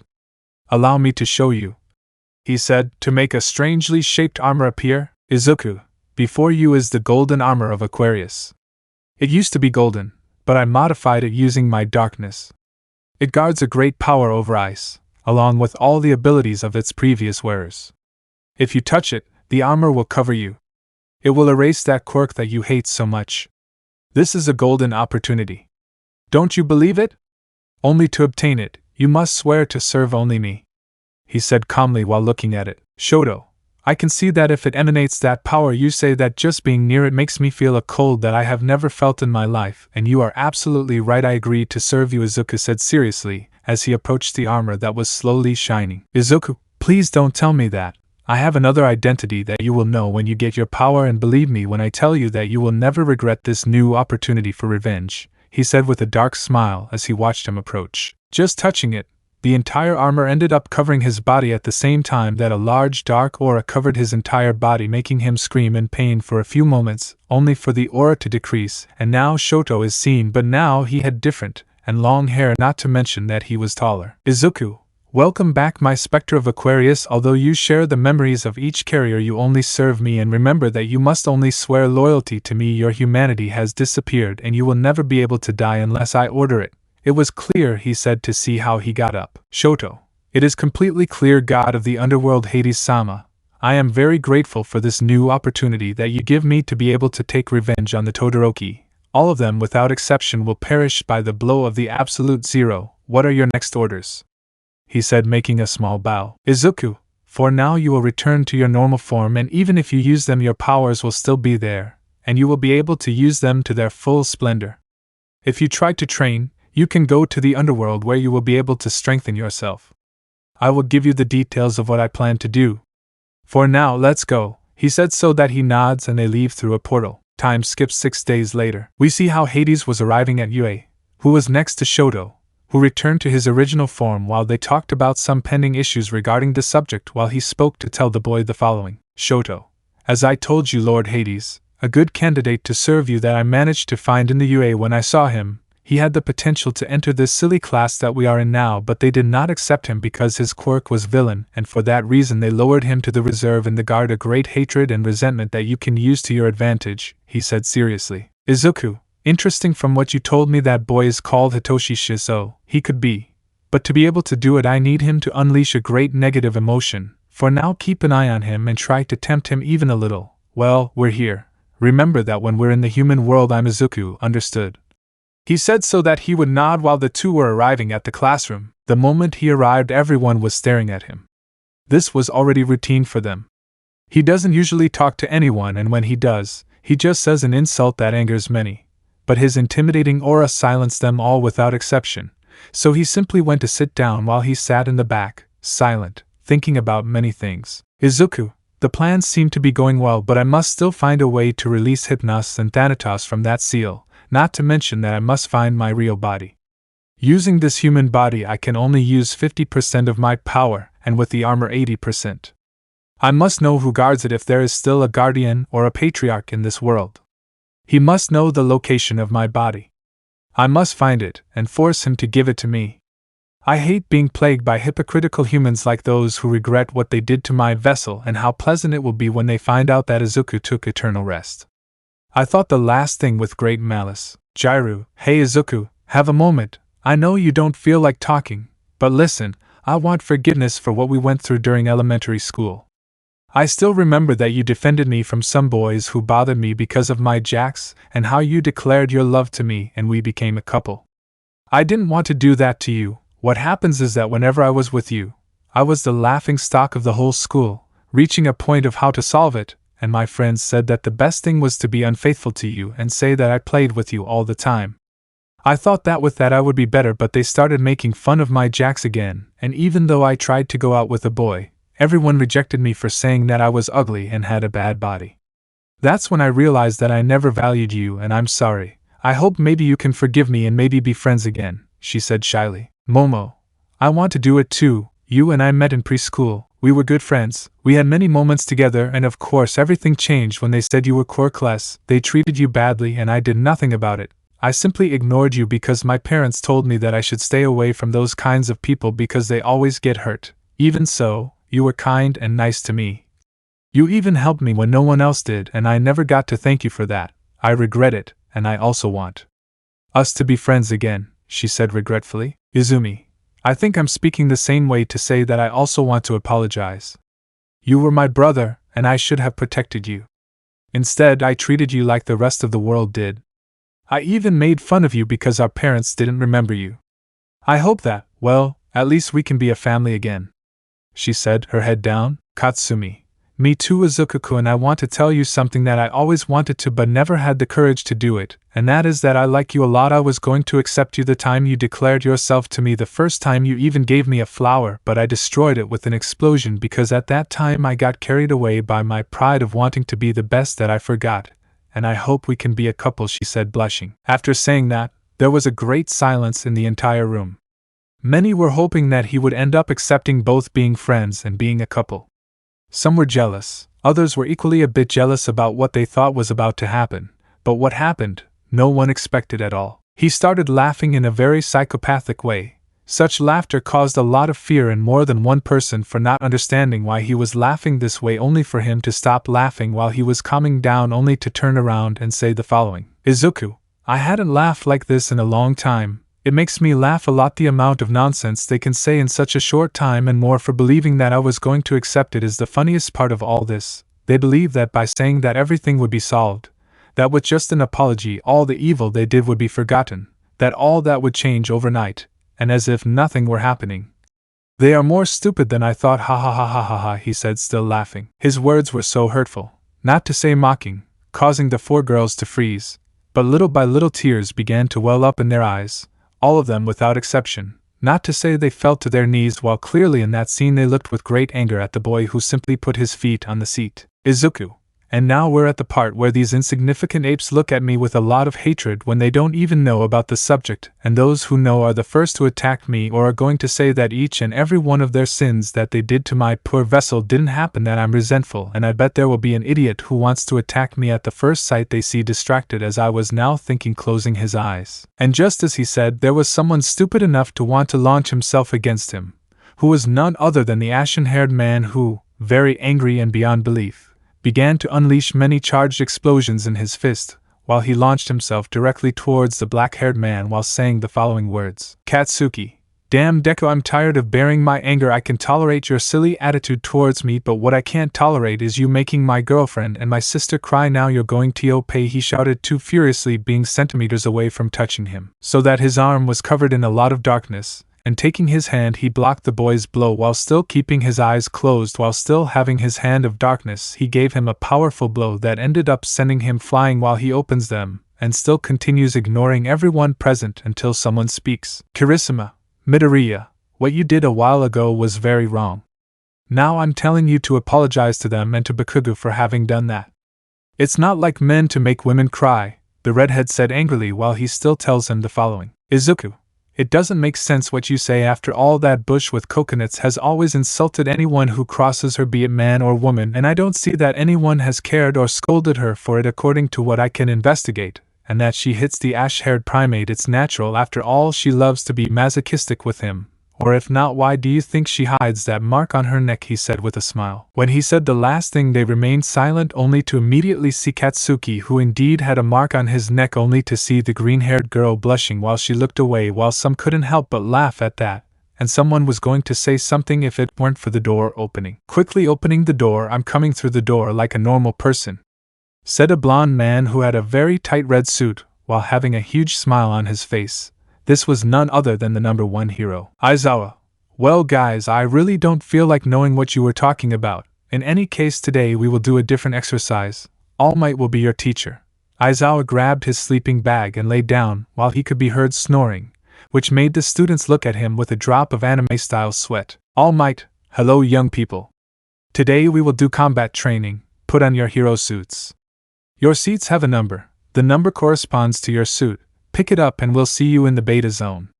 He pointed to his left where some briefcases came out of the wall. Followed by that, the blonde left the room. Time skip 1 hour later. You can see how all the students were dressed in their hero costumes, which were somewhat striking, some more than others. However, someone in particular was missing, and that was none other than our protagonist. Almight, has anyone seen young Izuku? He said so that no one would be able to answer his questions since they also don't know anything about where he was, not to mention that taking advantage of that occasion someone spoke to say the following. Kaminari, this is my chance to impress Jiraiya. I'm sure his outfit is so ridiculous that's why he doesn't want to go out. Maybe he's hiding behind that lone wolf mask, but deep down he's probably just a scaredy cat. He said mockingly while someone was about to scold him, until a murderous instinct is felt that was directed towards the ordinary blonde who shit himself with fear more for seeing a dark shadow that was seen a man with a suit made of darkness, a mask with horns like a devil accompanied by bright red eyes, being that many thought he was a villain until someone spoke. Izuku, I'm sorry I'm late, but I was talking to Director Nizu about the change in these tests, and you'll understand more about it later. However, you can start with your class.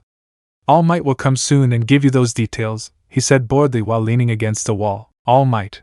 Yes, well boys and girls, this is a simple test. Will be in teams of 2 between heroes and villains, and well now the teams will be chosen at random by this machine said so that the screen shows the teams while watching them. Hero teams. A. Ochako Uraraka, Tenya Lida. B. Karisume Shuji, Fumikage Tokoemi. C. Shoto Todoroki, Mina Ishido. Team of villains. A. Izuku, Kami Itsushimi. B. Katsuki Bakugo, Izumi Midoriya Yagi. C. Minoru Mineta, Katsumi Bakugo. D. Kaminari Ejiro, Kyoka Jiru. The moment everyone saw the screen there were different reactions. Many had a face of disgust, others simply did not care, and some of them were excited about what was going to happen while a person was arriving, and that was none other than the director of this school. Nizu, very well, the 2 groups A are going to participate in this meeting. All of you must act as authentic heroes and villains. This test is simple. You must deactivate the bomb that threatens to kill innocent people. The heroes win if they deactivate it before time runs out, and if not, the villains win. You are all ready to go, he said calmly. So they went to prepare for the battle. Some were calm and others were confident about what was going to happen. On one side were the villains waiting for the heroines while they talked. Almight, Director, what did Izuku mean a while ago with that thing about talking to you for this test? Have you 2 planned something that I should know about? He said, looking at the mutant who was drinking a cup of tea. Nizu, you are not important at all. It's just that he said some words that, to be honest, I had some doubts about, but in the end I accepted them, and it serves as a lesson to the students about what the life of heroes is like, he said calmly while nodding, still very unsure. Meanwhile, we can see how the bomb was made of metal, being that in this part where both Izuku and Kami were looking at the bomb, although each one had their own plans, being that one was about the test and another was about something else, while she watched as it was heading to a part and was doing some things. Kami, this is my chance. The last time he humiliated me in front of everyone, this has already surpassed everything he has said. You must understand that you are mine, and I have to throw that in the face of all those boors who tried to hit on him, along with that boor who brainwashed him, she thought angrily, and having her bad intentions. Before he could say anything or even get close to her, he ended up swallowing the girl with his darkness, while a camera that is supposedly watching them is shown only for him to observe the whole scene with a big smile, while saying the following. Izuku,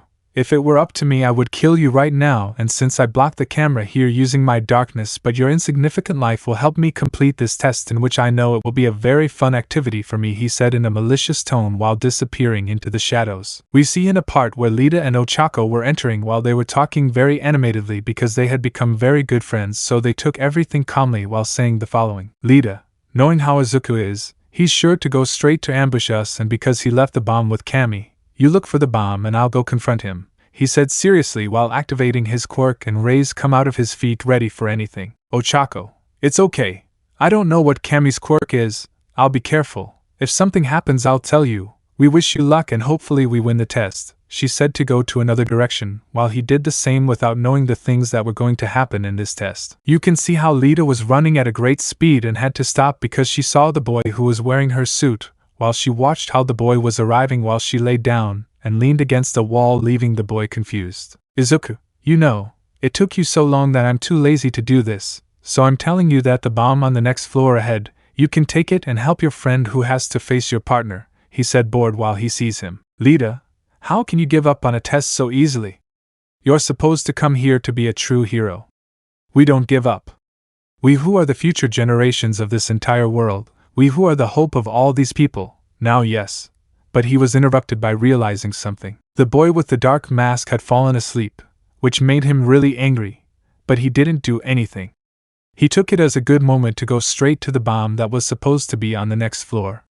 He ran at full speed down the stairs to get to the next flight, but when he got there, he found nothing, only for some arms of darkness to hit the boy behind him, causing his entire body to crash against a wall, and when he comes out he has a lot of blood on his body, only to see the boy in dark armor who was walking towards him calmly. Izuku, you have been tricked by such a simple trap. What I said a while ago that the bomb was on this floor was just a lie. It is clear that you were pampered a lot. You are more stupid than I thought. Why don't we start with all this at once? Let's see what you are made of, Hiro said so that his arms were. The aforementioned came out of the rubble and launched several attacks using his speed, several kicks and punches. But he ended up dodging all of those attacks in a boring way while he was dying of boredom because of what the boy was doing, only to receive a lot of blows against him. Izuku, and you're supposed to be from the famous Tenya family who is known for having a speed quirk. You're just a joke. You're so slow that you're killing me with boredom. I'm going to finish this so I can go to sleep, he said with a smile. Izuku, Shadow Ball, he said while carrying a sphere of power in his hands that ended up hitting the boy, creating a great explosion, seeing how he had blood spilled all over his body while he was weak. Lita, maybe I haven't beaten you and I recognize that you are someone superior to me, but Ochako went for the bomb and surely she should have already taken full advantage of this, and from what she is further away it doesn't matter how fast you are, when you get there we will have already won, she said weakly while she was still covered in a lot of blood at the same time that he tells her the following. Izuku, that you have all the advantage. On the contrary, I kidnapped your assistant a long time ago and it's time for you to make your decision. Hero, either you go for the bomb that is above us or you save them, he said to reveal a rope where both Ochako and Kami were tied by the body and mouth since they were in the window of the building. Lita, Izuku, don't do this, it's just a test, you shouldn't take everything too seriously. But he was interrupted by a blow to the stomach that made him spit up a lot of blood, only for him to grab him by the hair while saying the following. Izuku, do you think their lives matter to me? Whether they live or die, I don't care, so get up and make your decision.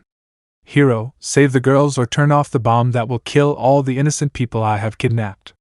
Or I already know what if I move things forward, he said with an evil smile. For the next act, undo the rope of darkness which caused them to fall, and Lita, using the little strength she had left, tried to get up, but it was useless.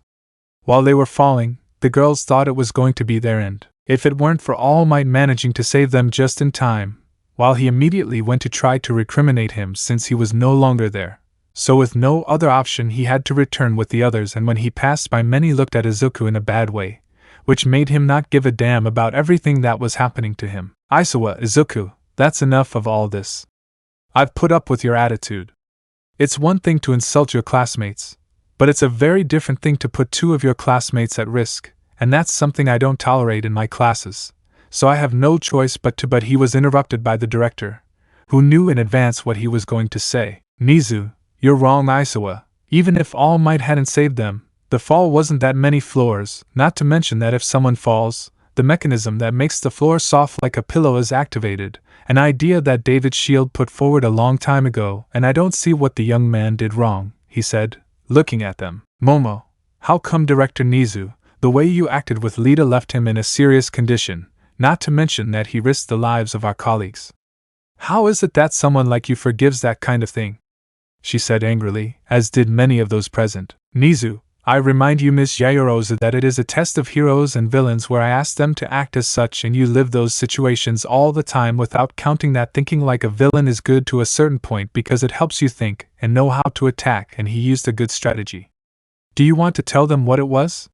He said, looking at the boy in a dark suit. Izuku, My strategy wasn't going to work with this fool thinking about dirty things about me since she kept looking at me while licking her lips, so I had to knock her out. When I went with Lita, I pretended to be tired and tell him a lie. Falling asleep made him angry, making him act recklessly and go there without thinking, and that was his first mistake. A villain is never going to tell you the truth about something, and believing in what he says is stupid. If it had happened in real life, he would have already been captured or killed, he said, leaning against the wall. Nizu.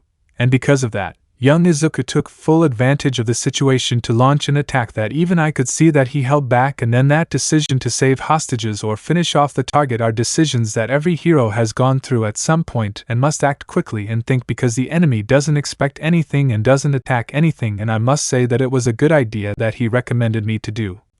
Young man said with a smile. Izuku, let's see. With that, stop being so childish and see things once and for all. Understand it, brats. I'm not in this class to please someone. I also don't have a sense of justice. I'm only here on a whim of mine. I don't even respect the heroes. I don't consider anyone as such. There was only someone who has shown me that no matter the circumstances, he lives to do what is right, and that is no one here. For me, everyone is trash equally. The more you understand it, the more you will stop being a nuisance, he said to leave. Chapter 4. Many weeks have passed since the Heroes vs. Villains test event happened. Since then, things have been somewhat tense because during that time many of the students hated Izuku because he did such a risky act. So despite not caring, it did not take away the fact that some bothered him all the time with the fact that they wanted to change or that they forgave Jiraiya along with Momo. He simply hit them or knocked them out. It was fun to want to hurt them, and that they could not do anything about it. We see one morning where there was an Izuku who we see was in his castle, which is located in the underworld. He was waking up expecting to see his beloved next to him, which was a surprise to see that she was not asleep next to him, and that left him somewhat strange since usually she gets up a little earlier, although he was about to look for her, being that before he went to look for her the door is opened. Pandora, good morning dear, I love today. I am your personal maid and I am here to serve you in everything you want. Whatever I do, I will do it. Now, if you allow me, I am going to clean the room a little, she said with a smile while she was cleaning. While cleaning, from time to time she would make very compromising poses until sometimes she would accidentally trip over him, having many positions, all with the purpose of tempting him something that was being noticed, and he simply looked at her to tell her. Izuku, excuse me, the truth is I've been feeling bad lately. You see, I woke up with a lot of tension all over my body because I've been putting up with annoying idiot humans with the faces of bad-born primates.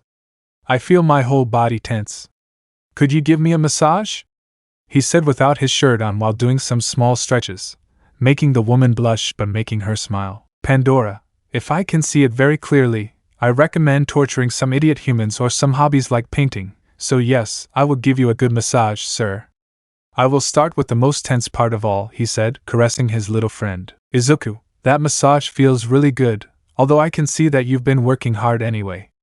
If you allow me, I want to give you some pampering, he said, then opening her cleavage and then sucking her breasts, making her moan. Pandora, yes, I like it a lot. Love it, don't stop. It feels so good to suck them like that. Now they are all yours. Ah yes, I also want to take care of you as you deserve, so do whatever you want with me, she said, moaning while hugging him, pressing him closer to her breasts. After that moment they had a great moment of action where only moans were heard that were often drowned out by the kisses they gave each other, while we see how the black-haired man with blue eyes penetrated her, still wearing her maid outfit, and she did not stop moaning. Izuku, I think I'm late to attend that silly class, but what does it matter? My beloved comes first before everything, although something tells me that very interesting things will happen anyway. I'm going to give you a lot of love. What do you think if when this is over we have a date with me using a mirage to change my appearance? We'll go to a beautiful dinner, my beloved said to take her and kiss her while he continues penetrating her, and they do a tongue dance. Pandora, okay, I'll also alter my appearance just in case, love, and yes, I would love to.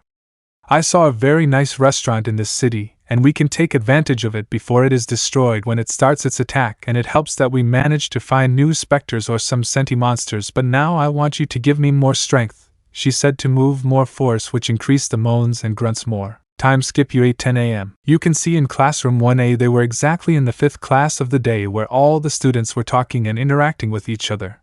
But then the door is opened where the teacher of class 1A, Aizawa Shoto, enters, who had a bored look as usual. Aizawa, alright class, everyone pay attention. Today we'll do a special activity. I hope you're ready. He starts counting. How strange. Does anyone know where Izuku is? he asked seriously, noticing the absence of the black-haired boy who has driven him crazy with his attitude for so long. When he said that, everyone asked themselves the same thing. He usually comes to class early, but in this case, he wasn't there. When someone was going to say something else, a voice made them all get out of their trance.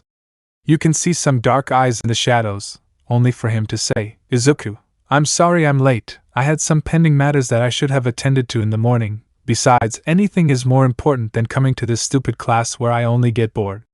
Anyway, tell me what you have planned to do today," he said to get out of the darkness and sit in his seat. "Lida, what a lack of punctuality is that? How can you see it as if nothing happened, arriving so late at this hour? We should arrive early. You should be very ashamed of the fact that..." But he was interrupted, that he was silenced with a blindfold of darkness. "Aizawa, I would be mad at you for doing that to him if it weren't for the fact that I'm also fed up with him acting all the time like he was an authority figure when he isn't, so I'll let you get away with it this time.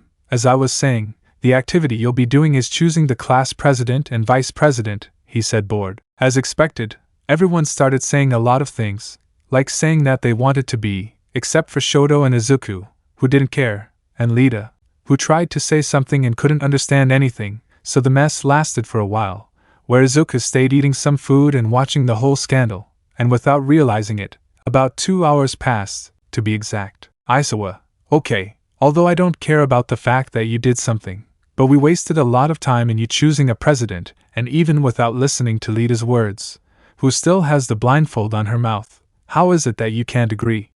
he said, sighing tiredly. "Izuku, and how do you expect this bunch of oxen and cows to agree? You, being the farmer of this stable, are the one who leads them, the one who prevents discussions or them from doing something stupid. When you give them the right of an authority, they will only kill each other for wanting the position, something very childish. But what can we expect from cattle that have not even been able to mature? And I'm not just talking about intelligence," he said, eating a chocolate. "Aizawa, it's true, Izuku, they are all immature. But since you like to give your opinion about your classmates so much, then you will be the class president, and Shoto the vice president." I said, "Now you all should go to recess so I can rest from your messing around," he said as he fell asleep. After that, classes continued normally until the lunch bell rang, so everyone went to eat except for our protagonists, who were still taken to the cafeteria and were the center of attention of everyone, plus a certain black-haired man. Because of how cute he was, many wanted to get closer, and all they had to do was look into his eyes to make their desire go to vacation and never return. Although there was an idiot who was going to attack him by betrayal, but his attack was interrupted because someone hit him and sent him crashing to the ground. The cause was none other than Shoto Todoroki, who maintains his cold and apathetic gaze while sitting at Izuku's table, so this action caused a lot of surprise. "Tokoemi, why did you do that? You hit him when he wasn't even doing anything else to you. Why did you defend him? Or are you two friends?" he said with doubt while looking at the boy who had a stoic look and simply spoke. "Shoto, don't talk nonsense, Black Parrot. I just saw a nuisance near me and I hit it. That silly invitation from Pikachu had me tired of repeating exactly the same thing, and all because to impress the girl who is in love with Izuku, and it's so sad to see how she always fails that it's very sad," he said, closing his eyes. "Izuku, and it's getting more and more annoying. You know something, what was your name?" "Oh yeah, the flat headphones. Why don't you do me a favor and tell the cheap copy of Pikachu that he's just a loser that you'll never fall in love with. But at least as consolation, let him touch you. Let's see if that stops him from making a fool of himself," he said while eating. "Jairu, I do not refuse to accept this. Who are you? Where is Izuku? Where is the boy I came to know? Where is that blonde with beautiful blue eyes who always gave that tender smile even in the worst moments? Where is the boy I loved with all my being? Answer me. Where is Izuku Midoriya?" she said, crying while being comforted by her friends. "Izuku, oh little flat headphone, you have a hard time understanding something that you should have understood a long time ago. I suppose that idiots by birth are not capable of understanding, but I'll say it this way, the one that many came to know as Deku or Izuku Midoriya, that smiling blonde brat dwarf that you talk so much about, is dead, and I know this because I killed him, ha ha ha ha ha ha ha," he said in an evil tone as he walked away. "Katsuki, he killed himself. What are you trying to say with that? Will he say it in a way that he killed his weak side? Perhaps when his quirk awakened it was a new personality.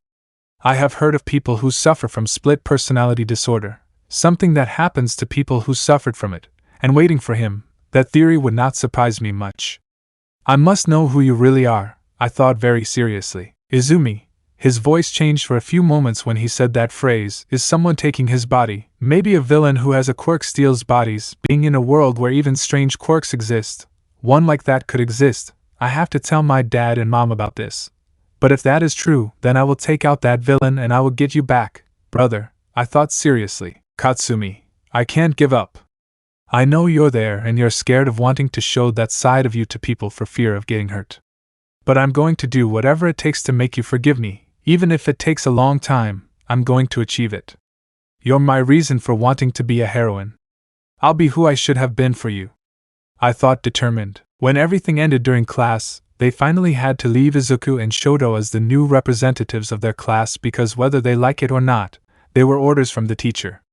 Speaking of him, we can see how he was in class talking. Aizawa, very well, guys, today we will have a class on disasters, catastrophes and all that, that is to say, we will have a rescue training, so I hope you are prepared for this new challenge, he said seriously. Mina, while we have classes of this, how exciting it is going to be, just as fun as the tests. We are all going to have a great time, she said with a lively smile, while she sees everyone nodding their heads. Tsuyu, how great is my own territory now if no one can defeat me in the water since I am the fastest in that aspect, Kero said in a kawaii way while the teacher speaks again to say, Aizawa, hey. I still haven't finished explaining very well what I was going to tell you before you interrupted me. It's that you can decide if you want to use your suit or not this time because your suits will probably limit your abilities. The training will be off campus, so we'll go by bus. So everyone get ready and go, he said seriously. Later, Class 1A and their advisors left the campus towards a bus. Lita tried to accommodate everyone in an orderly manner, but no one cared about any of her words and everyone got on randomly, including the teacher who was driving, while everyone chatted about trivial matters until, Tsuyu Izuku, I am a person who always says what he thinks, so I'm curious. The first time we entered, you mentioned that he was present when you awakened your quirk, and I have heard that you were quirkless. Can you explain that to me? He said, looking into his eyes. Izuku, I couldn't tell you much because I don't remember what happened at that event, although I can get an idea of what happened based on the information I've collected. I'm sure he had a very bad day at that time. Maybe he saw something that destroyed him and seeing no reason to live, he wanted to commit suicide, or maybe someone advised him to do that, he said with a dark smile. Lita, oh, I don't think so, to begin with. Only a villain would give that advice, even for them to tell a child of such a young age to commit suicide, even knowing how they treat him. Telling him that is already falling low in every sense of the word. Or what do you think? He said, looking at everyone. Momo, well, I do believe it because I witnessed how they treated him when we were in preschool, and I've even heard that some racist people have advised the quirkless to kill themselves so that in another life they will have a quirk, she said thoughtfully. Charisma, that is not manly to tell a child to commit suicide so that he can obtain a quirk. It is not manly at all. If it is true, I would like to give what he deserves to whoever said that to him, since that is why he is like that now, he said somewhat angrily and using his quirk a little. Aizawa, it makes sense. Even when we managed to see the security cameras, the boy was on his own, so something must have driven him to suicide, and he got his power by seeing his life pass before his eyes and being so small. I will have to inform him of that later, I thought seriously. Katsuki, I remember I told him those words. I still remember that moment clearly. One of the many times we heard him between the whole class with our quirks. One of my henchmen said, why doesn't he die, that it would be better for everyone if a hindrance wasn't there, and that was when it occurred to me to tell him to jump off a building and pray to God that in another life he gives him a quirk. It seems that something must have destroyed him for him to want to do it. It doesn't surprise me. After all, I am responsible for him being like this now, and that will be my sin when I go to hell and pay for all the bad things I have done. And being so young, even if I try to be good to him, it won't work, so the best thing is to simply accept what I did. I thought, between serious, sad, and regretful. Jairu, all this is my fault because I didn't support him when I needed it most. I'm scum. I don't deserve his forgiveness. He supported me, gave me the love that no friend or partner has ever given me, and since I paid him back with a sword stuck straight into his heart, it's no wonder he doesn't feel appreciation for anyone. I thought, crying in silence. Cammy, wait a moment. Now that I remember, on that day I was with one of my many idiots who think I love them, and with some that I cheated on. I wonder if that was their reason for wanting to commit suicide. If so, it means that I still have a chance apart from the fact that they were idiots who fell at my feet. But he was different. He made me feel things that I never got to feel. Maybe I really fell in love with him. I don't just want him to come back to me so that he can be at my feet, if that's what I thought, trying to lie to myself. When everyone got off upon arrival, they saw how it was and were very amazed by the great view of the place. Of course, others didn't care at all about this. However, before anyone could say anything else, a person who looks like a marshmallow comes. 13. Welcome to the USJ. In this training camp you will learn how to rescue people who may be trapped in many situations, for example a shipwreck, an earthquake, a fire, a gale, etc. It is a training camp with many disasters and accidents. I call it the Japan Drill Unit, or by its acronym USJ. Aizawa, by the way. 13. Where is Almight? He was supposed to arrive a while ago. In fact, he told me he was already here and now he comes out with the fact that he isn't here. He said seriously while he looks at him, and he simply shrugs his shoulders. 13. What reminded me, he spoke to me a moment ago. He says that many things came up so it's going to take a while, but he told me that we can start with the class now, he said with a nervous smile, while he looks at his classmate who simply told him. Aizawa. Well, there's no other option, although it's strange since there hasn't been any emergency. Maybe there was a personal issue that he's possibly dealing with right now. Anyway, now it's your turn to teach the class, she said, looking him in the eyes with some laziness. 13. Before starting I have something to tell you. As you know, my gift is powerful. It's called Black Hole. I can suck up anything and turn it into dust. But it's a gift that can also kill, and some have gifts like that, right? You learn the limits of your powers with All Might's test. You experience the danger of using your gifts against other people. This class is a new beginning. You will learn to use your gifts to save lives. The purpose of your gifts is not to harm other people. When you finish, I hope you understand that your goal is to help, he said, surprising everyone except for some who simply did not give it much importance. Before anyone could say anything else, a dark portal appeared where many beings began to emerge, all of them having the appearance of villains, which put the masters on great alert. While Tamura, I went to the trouble of gathering all these people just to run into a couple of children? If the reports supposedly said that All Might would be here, why the hell isn't he anywhere? Said the man angrily with several hands all over his body. Aizawa, shoots must retreat and escape immediately. This is not part of the training. These are villains meanwhile. 13. And I will distract them, he said while they looked worried at what was forming around them all. Izuku, it means that classes are over. Okay, what better remedy for me? I have time to go out and do more things, he said disinterestedly as he walked towards the giant door, being that in the place he was surrounded by several villains. Villain, what's wrong with you, brat? Don't tell me you're such a coward that you were already afraid of us and that's why you want to escape. Ha ha ha ha ha ha, how scared you are. I think if we kill you, we'll send a message to the world about what villains are made of, he said arrogantly. He continued walking, and when he did so all the darkness began to fall all over the floor as he was surrounding the door to the point of destroying it with ease, while it ended up swallowing him along with many of the villains around him just for many to see it. Kurujiri. Hey kid, your quirk is very interesting, and for someone who is an aspiring hero it seems that it is quite easy for him to leave his friends and his own teacher abandoned. Or is it really true what you say and you are afraid of us? He said to try to intimidate him, only for the whole place to be paralyzed by the dark energy that emanated, causing the villains to fall to the ground on their knees, some even shedding a lot of blood, only to see the penetrating gaze of the boy who said the following. Izuku, if it were up to me I would completely eliminate them from this world, but none of you are my problem. It's the professional heroes that they take care of it because that's what they are paid for. And the field is free for anyone who wants to leave. If in the end these brainless monkeys decide to stay, that's their problem, he said to leave. Due to the distraction, the villains took advantage of it to teleport the rest of the students to other places, and each of them had to deal with many of them, and they had a lot of difficulties in persuading them.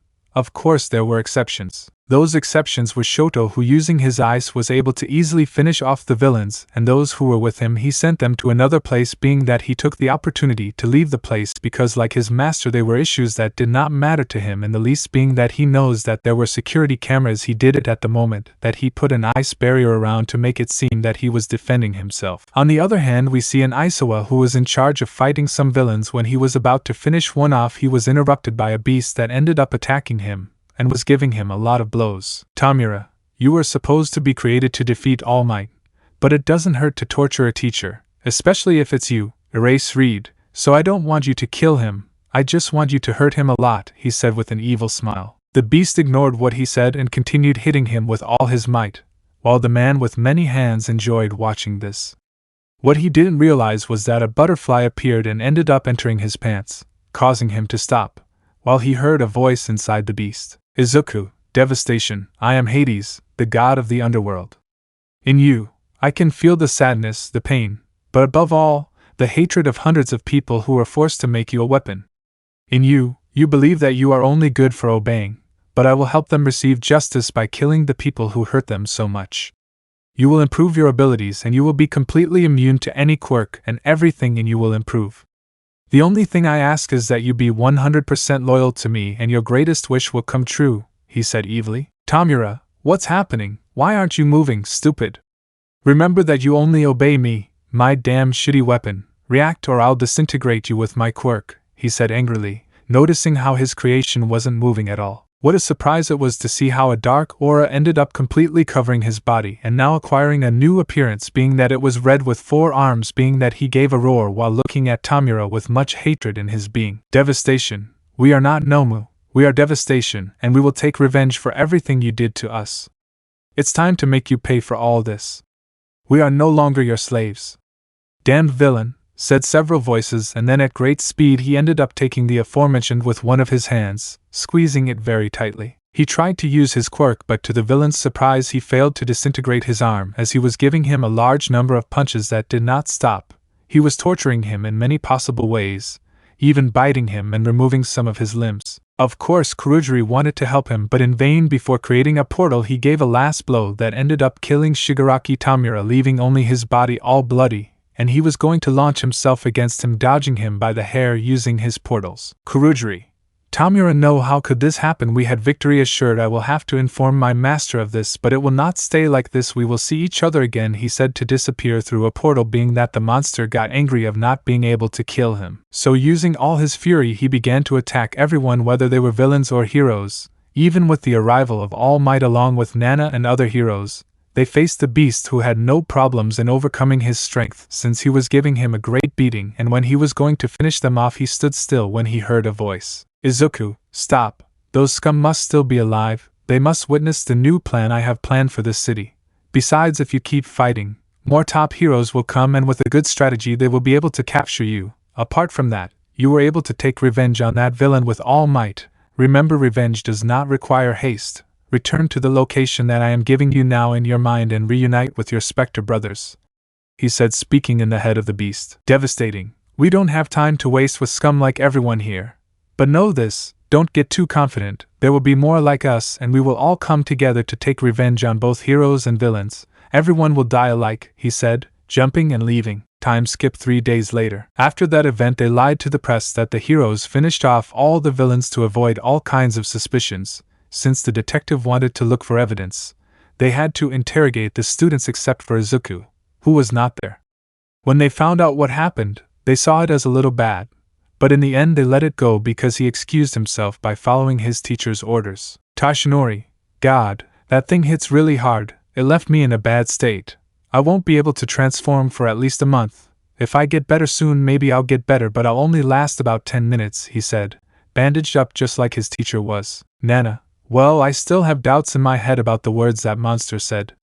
He meant that there are more like them, and why he stopped and could have killed us just like he did with that villain who was confirmed to be my grandson, whom I regret not having saved. He said the last thing with great sadness. Gran Torino, not counting that based on what Aizawa himself mentioned, the creature looked different, and that it was created to kill All Might, being that from one moment to another it stopped and transformed into that 4-armed form. How is that possible? He said thoughtfully. Naomasa, I think I got the answer to that. I was reviewing the security cameras that survived the attack and I managed to focus on something.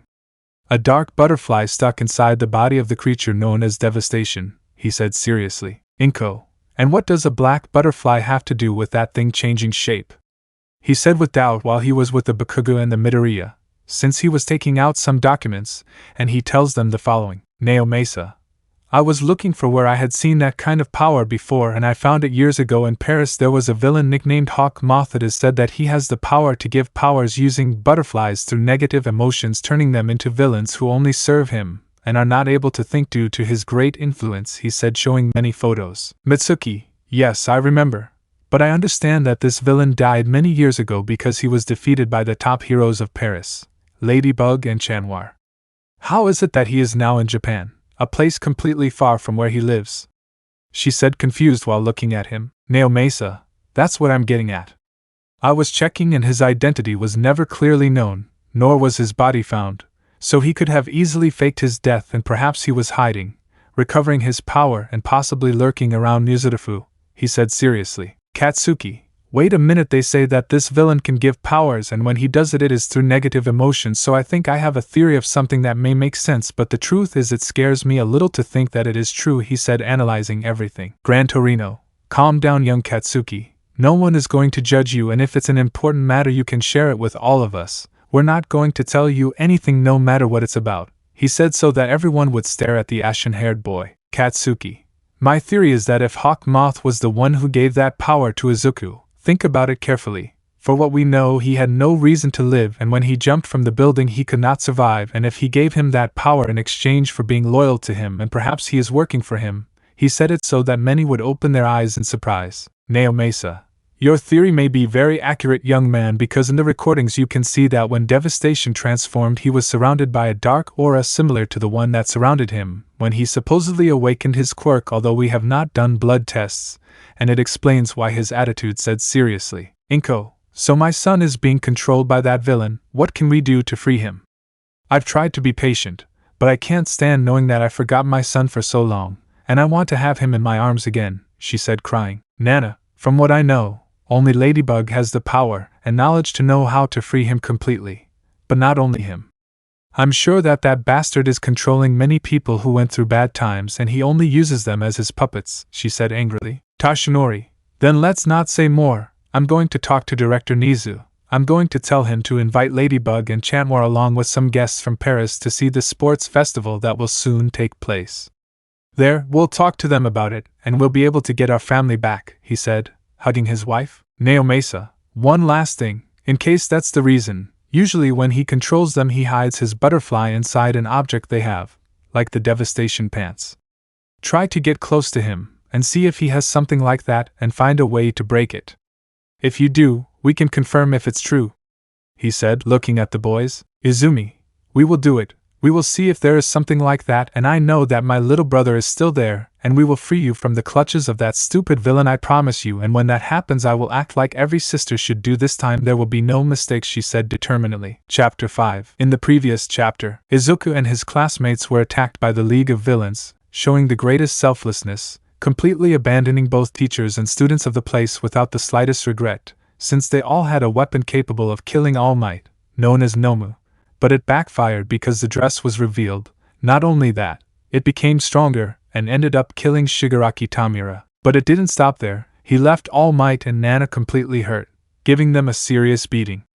What none of them knows is that it was all a plan by Izuku, and that now he has another slave in his power for his objective.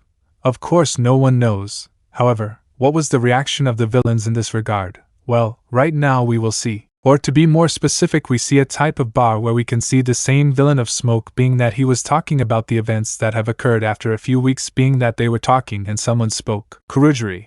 And as I told you, Master, the Nomu beast failed in its mission, or rather, it seems to have revealed itself, although it does not explain why it managed to change form. Not only that, it was able to speak. Its strength was so great that it not only killed Shigaraki, but it also left All Might and Nana Shimura in a bad state. I still do not understand what happened, he said seriously. All for one, I understand. I think I know who is responsible, and I'm afraid to say that it's another number one villain well known in Paris as Hawk Moth. He has the ability to use butterflies to give powers to others, and this makes them his faithful follower based on negative emotions, said a man with many bandages on his face. Kurujiri. But sir, if I understand that this villain had died a long time ago, or do you think he faked his death? And if so, why is he in this city and on this continent specifically? He said, confused while he started to think. All for one, I don't have a very clear answer about that. Someone like him who hadn't made his move until now is very strange, but it can only mean one thing. He must be looking for something that he knows is in this city, and if it is important enough to get his attention, then we should find it immediately. But anyway, something else you want to tell me about, he said, looking at him, although it wasn't noticeable. Kurujiri. Oh yeah, I almost forgot. During that moment there was a very interesting student. He has a darkness quirk that seems to consume anything. I don't know what other abilities he has, but it could be very useful, especially since he abandoned his classmates and teacher, caring little for their lives, leaving them to their fate, he said seriously. All for one. Interesting. A boy aspiring to be a hero who doesn't have the mentality of one. I suppose he does it so that they don't bother him with issues about not being able to use his quirk without a license, and that power of darkness surprises me. I've never heard or seen anything like that. Can you tell me his name? He said with a smile. Kurujiri. His name is Izuku Midoriya Yagi, the son of Inko Midoriya and Toshinori Yagi. He has a sister named Izumi, but it seems that he was born a quirkless.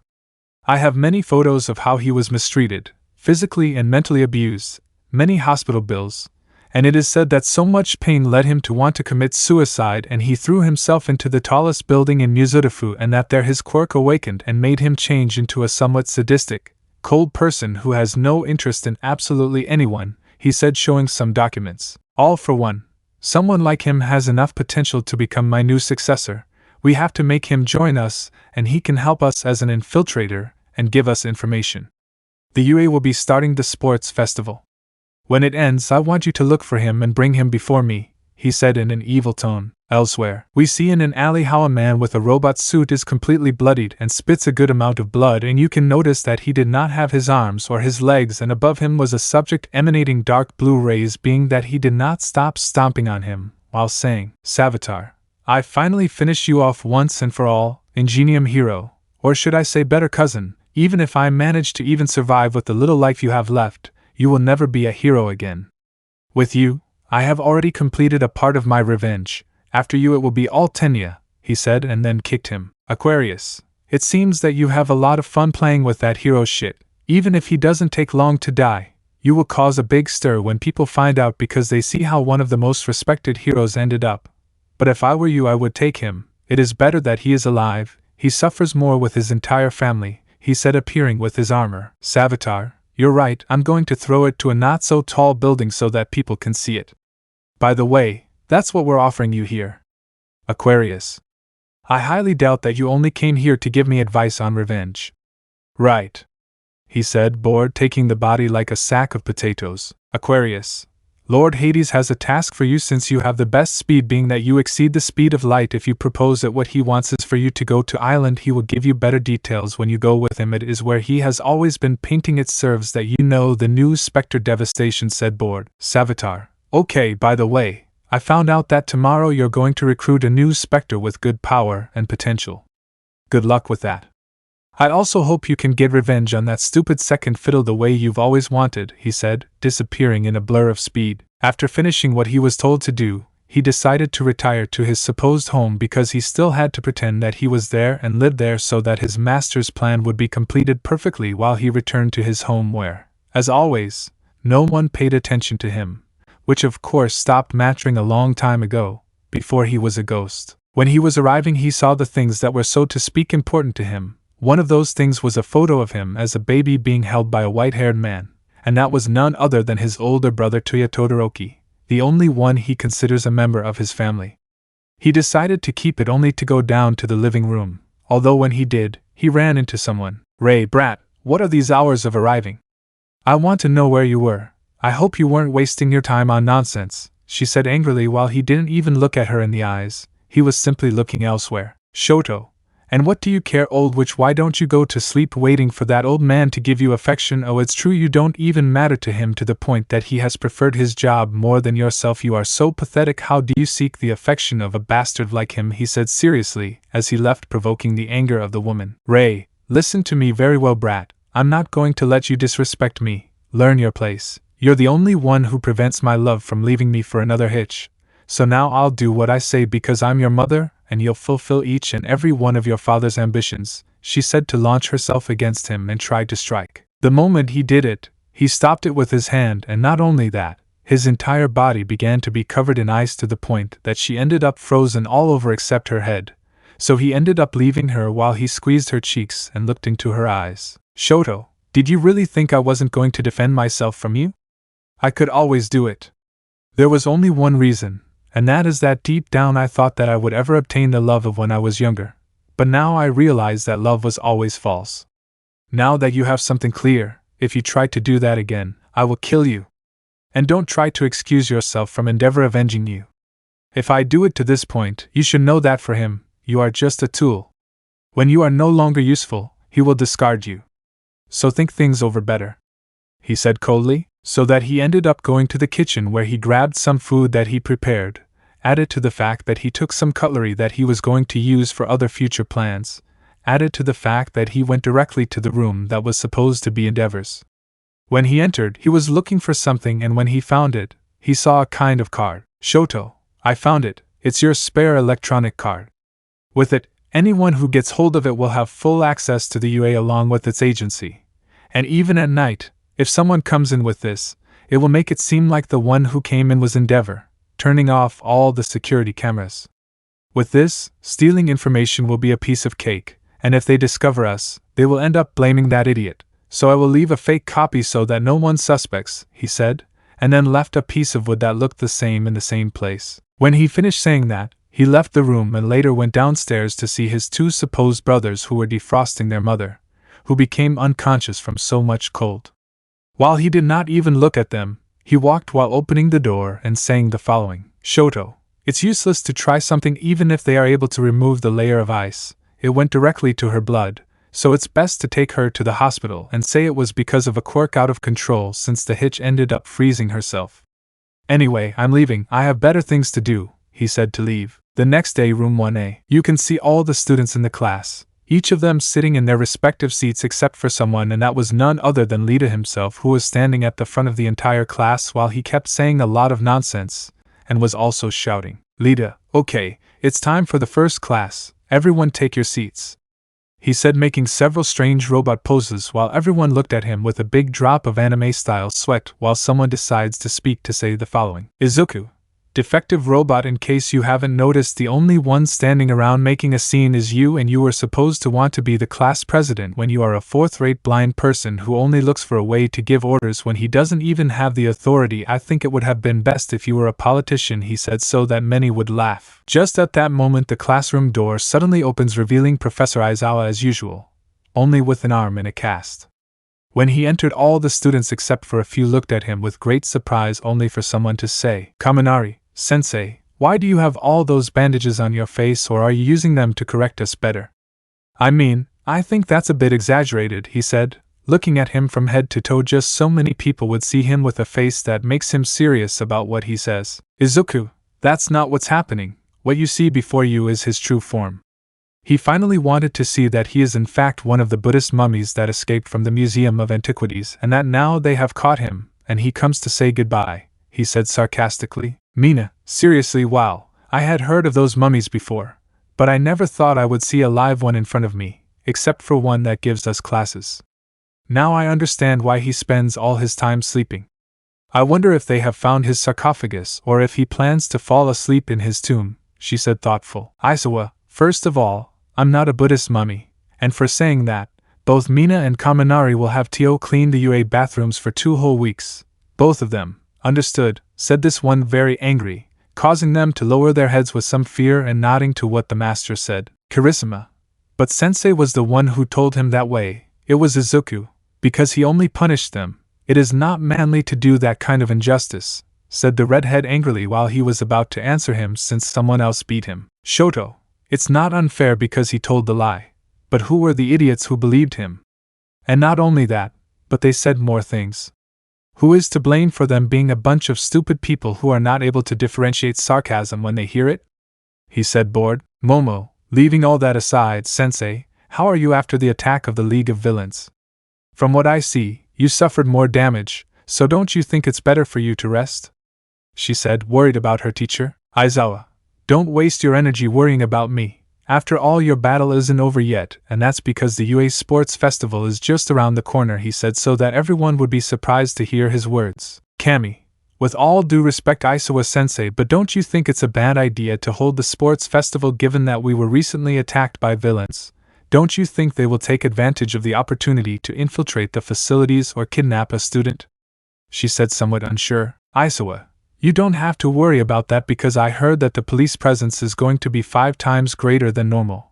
What you should be thinking is that the festival is a great opportunity for you because the heroes of Paris will also come to see you, he said, so that they will be even more surprised. Jiru, how great, then Ladybug and Shanwar will come, how incredible!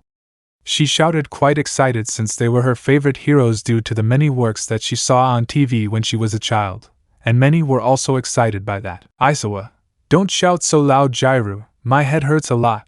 But leaving all that aside, before I forget, we expelled Minoru Mineta after he wanted to resign after the attack, so we will have a new student. You can come in to introduce yourself, he said, pointing to the door. When he said that, a very beautiful girl with blonde hair and blue eyes like the sky came out of the door. She was wearing glasses and blue sportswear, accompanied by a big smile on her face. While she stood in front of the whole place, she said the following. Melissa, nice to meet you. My name is Melissa Shield. My likes are helping my father with his work, walks, sunsets, and kind-hearted people. Dislikes, I suppose, are perverted villains, stingy people, and arrogant people. My quirk is super strength, and my dream is to become the #1 heroine. A pleasure to meet you, she said with a smile. The moment she finished introducing herself, some boys blushed and others didn't care, as was the case with Katsuki, Shoto, Izuku, and, surprisingly, Karisume, while a certain green-haired girl looked at the girl with great joy to see her again. Aizawa, well, now I have to go. I have to talk about some pending issues as to where you can sit, if you want. Sit next to where Izuku is. Anyway, I'm leaving, he said, leaving with his bag dragging against the floor. The last thing he said made the girl look in the same direction as her sensei, and when she did, she saw a black-haired man with blue eyes and long hair. When she saw him, she was immediately going to say approach her all happy, but she stopped when she heard his words. Izuku, I have no idea who you are, but I'm not interested in what you're looking for. If you're like the cow's breasts next to the flat headphone, the primate's sister next to the bush with coconuts looking for something from me, I'm not interested in you in the least, so you're wasting your time, he said, yawning. Kaminari, okay, this is really weird because it turns out that almost all the pretty girls know that guy, and on top of that he treats them all badly. This seems like a joke because no girl notices me, but they do give him the attention that many of us want. I thought, a little jealous. Seeing this, the blonde girl ended up sitting in silence, still somewhat thoughtful about what was happening, while she couldn't help but surreptitiously look at the boy with great sadness, being noticed by Midoriya and Bakugo, who, upon seeing her, mentally sighed at seeing that scene that has recently become very common in this class. Meanwhile, they took that time to talk among themselves and get to know the new girl since Izuku went to the bathroom, but it was noticeable that he went to something else since many came to believe that he went to the bathroom. Even so, they took advantage of that to talk since many of them were gathered in a group talking about a specific topic. Lita, to be honest, I don't understand how the UA hasn't expelled Izuku. I mean, he's done a lot of bad things. First he comes, he insults us all the time, he's hurt a lot of us, and then he abandoned us when the villains attacked, he said seriously. Tokoemi, maybe there is an explanation. Remember when the heroes versus villains practice was? As I recall, he had made a deal with Director Nizu. Maybe he did the same to enter this school, she said thoughtfully, still remembering that moment. Kaminari, even so, why does he want to enter a hero academy if practically since he arrived he has only shown that wanting to save people does not interest him in the least, being that if he sees civilians suffering all he will do is let them die, not to mention that he has already insulted the profession of heroes more than once, he said angrily. Izumi, in fact, I must tell you that his reason for entering this school is because he knows that since they saw what his darkness quirk is capable of, he knew that the heroes wanted him in their ranks.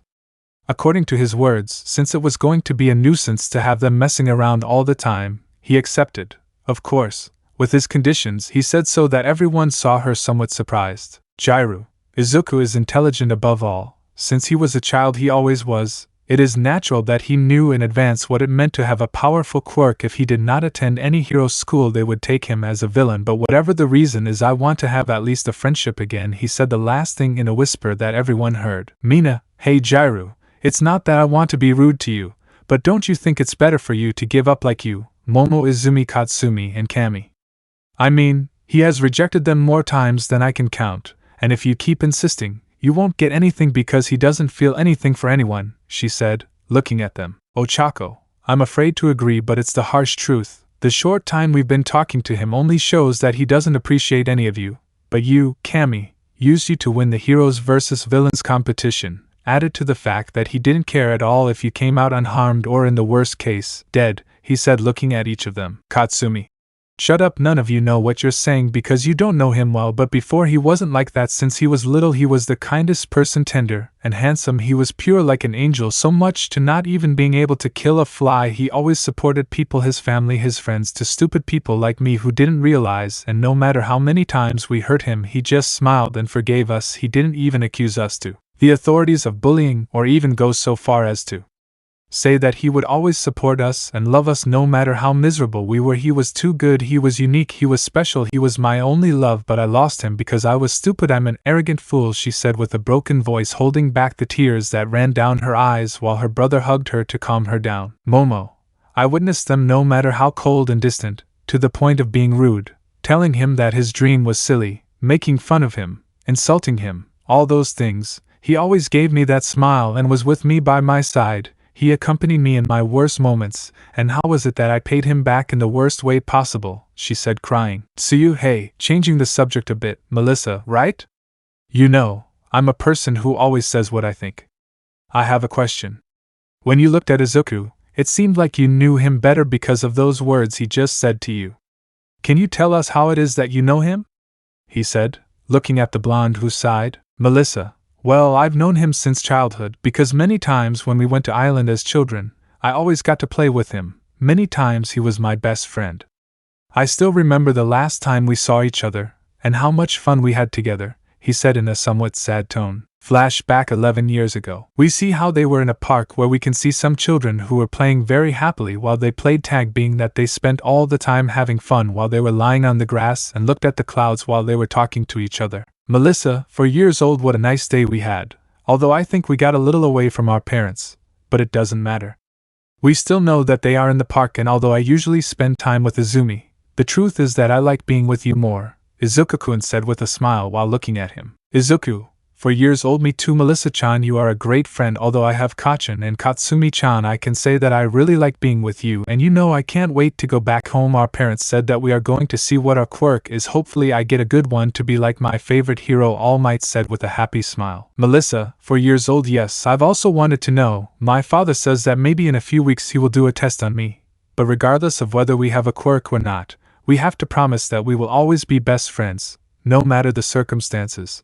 We will see each other and visit each other. Okay, he said with a smile. Izuku, 4 years old, okay, I assure you that when I see my quirk I will be a great hero, and even if I don't have it I will make you the promise that when we see each other we will always be best friends. In the same way we will always support each other even in the worst moments, he said, so that both made the pinky promise. David, Melissa, here you are, you little rascal, we have to go now. Your mother says that we have to go now. Go say goodbye to Izuku. Remember that tomorrow they are leaving, and remember that you have school very early so you won't see each other for a long time, he said, arriving with the rest of the parents and a little green-haired girl who was sleeping. Melissa, 4 years old, it's okay, Dad. I would have liked us to have a little more fun, but I assure you that I will visit you in a few months. By the way, I want to give you a little gift, she said, and then, very shy, she kissed him on the lips. Although it lasted a short moment, it left the little blonde boy completely surprised. While the other blonde withdrew, all blushed while she was moving away from the place, and when she finally reacted she felt the kiss on her mouth, so she gave a small smile on her face while she dedicated a few words to him. Izuku, goodbye Melissa-chan, I hope I can see you soon, although it hurts me a little to have to say goodbye. I have a lot of faith that we will see each other again, and regardless of whether you have a quirk or not, I will always accept you and love you just the way you are, he said with a somewhat sad smile while raising his hand in a farewell sign. And a flashback from 11 years ago. When she finished telling her story there were different reactions. Some were surprised by her telling how it happened. Some girls thought the part about how she said goodbye to him with a kiss was very tender. Others were boiling with jealousy knowing that she stole his first kiss, and of course some just saw it as normal. Lita, well, I must say that the story is really nice, about how they said goodbye. But it had to have happened. If not, then why am I talking to you that way? She said with curiosity, just like the rest who still didn't know the whole story. Melissa, well, after that I discovered my quirk, one of strength, and we were going to see them. However, my parents were taken to an important job by boat, but there was a flood that day. My mother died and my father was very sad. It cost us a lot of work. I went to therapy like my father. He had to have more work in which I had to help him a little, and so many things made me forget about Izuku without knowing that he always sent me postcards in which I did not answer any of them because of how busy I was during those years, and of course those letters reached me around 10 a year until they stopped arriving, and when I realized it was too late, I did not receive a single one after we were 12 years old. I was so ashamed and I felt so sad for having broken my promise that I did not have the face to see him, he said very sadly. Tokoemi, I understand if I had been in his place I would have felt that maybe you had already forgotten about him, and he must have felt so sad that he saw that by doing so he was bothering you, and even if you try to clear it up it won't work. I'm really sorry, but he's not the same anymore. I don't know if you know the story of what happened to him, we only know a little. He said something serious for remembering that. Melissa, my uncle Tashinori, who is Izumi's father, told me a little yesterday that I came that he was quirkless, they forgot him. He was mistreated by the people around him and that he wanted to kill himself, but that his quirk that must have awakened after the adrenaline made his hair change, and he became cold and disinterested with people, although well I couldn't help but be happy to see him, and it hurts me that he is no longer the same as before, he said sadly. Kaminari, that's something I still don't understand, how awakening your quirk changes your personality as if nothing, that is to say, when I awakened mine I never changed at all. How is it that he did? He said with doubt while looking at everyone present. Izumi, well, there are cases where when the quirk is very powerful it affects your mind. A great example of this is Katsuki and Katsumi. When they awakened their explosive quirks they went from being quiet children to having an explosive personality. And everyone knows that. He said so that some nodded and those mentioned looked away angrily. Jiru, if you put it that way, because his quirk is dark, it could have also influenced his mind, and taking into account how much he suffered as a child, it is not surprising that he has a very corrupt mind, he said, analyzing everything in more detail. Mina, likewise, the physical changes are normal. I wasn't pink before, along with my hair, they changed one day when I woke up my quirk, so the fact that her hair changed is a normal symptom. Although it's good that her skin didn't turn dark, she said with a giggle. Ochako, that's the least of it, it's good that he didn't want to become a villain. Can you imagine him as a villain? He would be the terror of Musafu. He's already scary sometimes when he releases that dark aura. I can't imagine he did it with bad intentions, she said scared. What none of them realized was that a lot of time had passed and Izuku was not there, but neither was a certain boy, and because of the talk they ended up ignoring him completely without knowing what that reason was going to give in this regard, and that is because we focus on the bathroom where we can see a boy with purple hair, being that he was washing his hands while he had several thoughts that still did not stop going around in his head, and even more so that he was talking to himself. Shinso, the sports festival is coming soon and I'm still angry about the fact that I couldn't get into the heroes section, all because of my quirk, which seems like a villain's. Brainwashing can still be used for good, although of course who's going to notice that if this society isn't shit? In the 1A there are only pure spoiled ones who were lucky enough to be born with a good quirk. On the other hand, they didn't accept me even though I was recommended, they'd put me in general courses. I must beat them at all costs. But the power I have is not enough, he said, clenching his fists. When he said those words the whole environment changed. Now it was a dark space while many footsteps were heard, each one of them getting closer, showing Shoto, and not only that, next to him was a black-haired man looking closely at the boy while he had a smile on his face. Shoto, yes, I can understand it perfectly, Shinso, and I agree with you, this society is a tremendous piece of crap. There are many injustices and the heroes do nothing, they seek power to be fair. My master, I think he can help you, he said calmly while he looks at him. Shinso, if it is about that you are an infiltrator of the villains or that he is a villain, then I deny it. I do not think to be a dirty villain. I will show that I can still be strong. Now how is it that I know that you tell the truth, and you do not want to use me as your tool? He said angrily while he looks at all of them. Izuku, I think you misinterpret things a lot. First of all, I am not something as vulgar as a villain, I am much more than that in terms of power. I can show it to you right now as a way for you to realize that it is not a joke, he said, showing an armor with 4 hands and 2 faces, being that when feeling he was surprised. Izuku, in front of you you have the golden armor of Gemini. Formerly this was golden in color, but I modified it with my darkness quirk, and what makes it so special is simple. It has the power of mental control, one so strong that you can do whatever you want at your mercy, along with many more abilities. If you touch it, it will cover you and your quirk will evolve, increasing its power to levels you never imagined, he said with a smile. Shoto, I also have a similar armor, and it gave me great control over ice and erased my horrendous father's quirk. I can assure you that he always keeps his promises, he only asks that you be loyal to him. Besides, I don't see that you have friends. In fact, we know that even your family is against you for being born with that quirk. With this, you will show them how wrong they were. Tell me, what do you say? Do you accept? He said seriously while looking at it. Shiso, okay, I'm going to trust what you tell me, it better be true and you're right. I don't have anyone, so doing this won't change anything. They'll still see me the same and I'm going to serve you, although I'd like to know your name first. He said, looking at him. Izuku, I don't need to say it. When you put on the armor you will know perfectly who I am, and believe me, you will never regret this decision. In fact, it will be the best of your life, he said with a smile that scared him a little, but he still approached. Just touching it, the entire armor ended up covering his body at the same time that a great aura made of pure darkness covered his entire body, making him scream in pain for a few moments, only for the aura to decrease. And now you can see the same Shinso, only now he had different and longer hair, not to mention that he was taller and had a smile on his face. Shoto, you have resurfaced again, Specter of Gemini. We are very happy to have you back. With your power you will be able to help our master in his plan, and once it is realized we will take revenge on all those who hurt us, starting with this city, he said seriously. Shiso, if I can feel this new power that I love, I have never felt anything like this, and I will be faithful to the god of the underworld Hades. We will change this entire rotten society, and all those who hurt me, I will send them to another dimension. They will disappear. What are your orders? He said with a dark and evil smile emanating a lot of cosmos. Izuku, patience. First you must train your power and use your previous form. You can use your identity to get revenge on all those who treated you. For now you must meet with the rest of your specter brothers in the underworld. Okay, Shoto, do the same, he said, so that he nodded and they left the place. Pandora, he's a good candidate. Shoto wasn't wrong about him at all.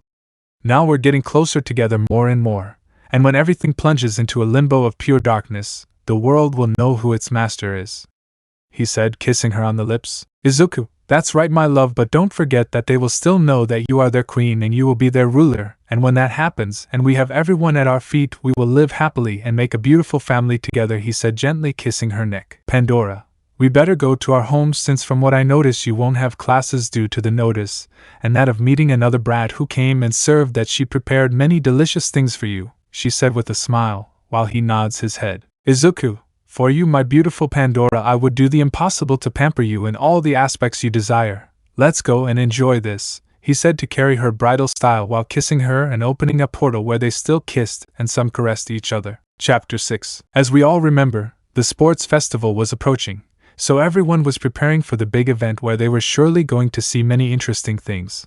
Only among them there were things that no one expected at all. One of them was that a large number of evil beings will be forming inside Musafu, added to the fact that each of them were hiding for a future threat against everything we know in the world of the heroes of Boku no Hero. But enough of talking about those things. We are now in Class 1A, where the students were having a great time. Only we can see our protagonist with his eyes closed, while it was clear that he was doing something normal, but inside his mind it was something else. There was a completely dark part, since his mind was as if it were hell itself. Added to the fact that we can see a lot of corpses and all the people he came to kill, while we can see an entity that was observing the place. Hades.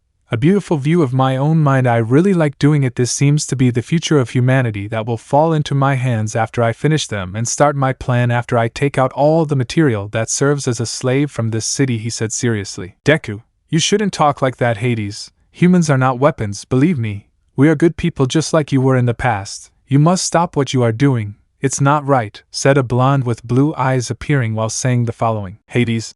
You again. If you want to deceive me that you are the soul of Izuku Midoriya, you are wrong. You do not represent anything. How do I know that could bother me? I did what I do with all the souls of my former vessels. I put them in the Elysian fields where they can live in peace away from the idiot humans. You are just the emotion, Izuku, that stayed in this body. And you talk about that when you only do good without seeing the evil that is inside. You do not think what you say now disappear from my sight, he said, touching the boy who was burning. Deku, maybe you're right with what you say, and I know that I'm just a silly emotion of who Izuku Midoriya was, but before I leave I'm just going to tell you something else. Killing Athena by eliminating even her soul will not make you erase that hatred that you have had for more than 30,000 years and that you blame her for what happened, because I know that you know deep down that it's not her fault. That's what she said before disappearing and turning into dust outside the mind of the deity. Izuku, true, maybe she has nothing to do with it, but this is not about revenge anymore. Now I only seek to put order in humanity, and that many of the gods ignored because they are stupid imbeciles, and if I do not do it, they themselves will end this entire beautiful world, and if she gets in my way, I will kill her without hesitation. I thought seriously. Aizawa. Very well, class, everyone pay attention to me. Today we will have the visit of two great heroes who are very well known in Paris, who have come to see you, being none other than Ladybug and Chat Noir, said for the door to pass two people. Ladybug, it's a pleasure to meet each and every one of you. Director Nizu told us so much about his class that we wanted to stop by and say hello.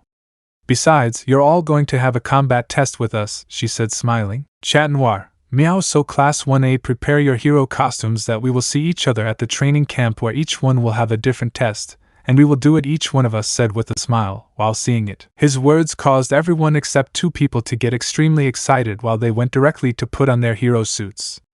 The last one to pass was Izuku, who walked, being the sight of both heroes, who upon seeing them simply gave them a smile, while turning his back and leaving the place. While that was happening, Almight with his wife Director Nizu, followed by Aizawa, who watched everything while they waited for them to put on the suits, so they took advantage of the moment to talk about it while someone spoke. Nizu, very well, this test that we are giving to the members of Class 1A, all with the objective of knowing that you evaluate them yourselves and know if any of them is not an infiltrator of Hawk Moth. You have already observed the students well, he said calmly. Ladybug, yes, and well, the only ones who caught our attention were Shoto and the boy they told us about. Izuku doesn't inspire much confidence, the way he sees us. That smile doesn't bring me anything good. Even so, we can't be sure that this akumatized guy said seriously. Chat Noir, that's why my lady and I will fight against them. She will be in charge of evaluating Todoroki, and I will see if I can see a brooch or something he has. I will pretend that I accidentally destroyed it. Everything is prepared to check if he really said it, so that they nod their heads. They immediately returned, and seeing their new suits, the most notable was Izuku's, a dark suit that gave each of them a very bad feeling. But they decided to ignore it, and they decided to start the test. Since there were many students passing by and each one of them was going through the list, when it was Ladybug's turn to fight Shoto, she tried to see if he had something to hit with her yo-yo, but she didn't find anything, and he pretended to give up because he knows what his teacher's plan is, so he pretended to be unconscious, so they took him to the infirmary. After some time had passed, it was finally the battle between Izuku and Chat Noir, who looked at the boy very seriously since he knows what he is capable of, while they were prepared for their fight against one of the strongest heroes. As it was not long in coming, the first was Chat Noir, who, using his cane, tried to hit him, and a fight began in which it was noticeable that the boy dodged each of his attacks with great skill. While he did so, Izuku, what's happening? This is all the hero of Paris can do.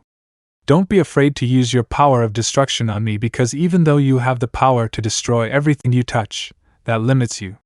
Maybe you have a half-decent fighting style, but that's not going to help you. To then launch a combo of blows while putting him in a portal, and then give him a lot of combo of blows while he had a lot of blood all over his body while when he tried to get up but was very hurt. Chat Noir, this Brad is very strong. His strength is even superior to all the students together. He is certainly very suspicious.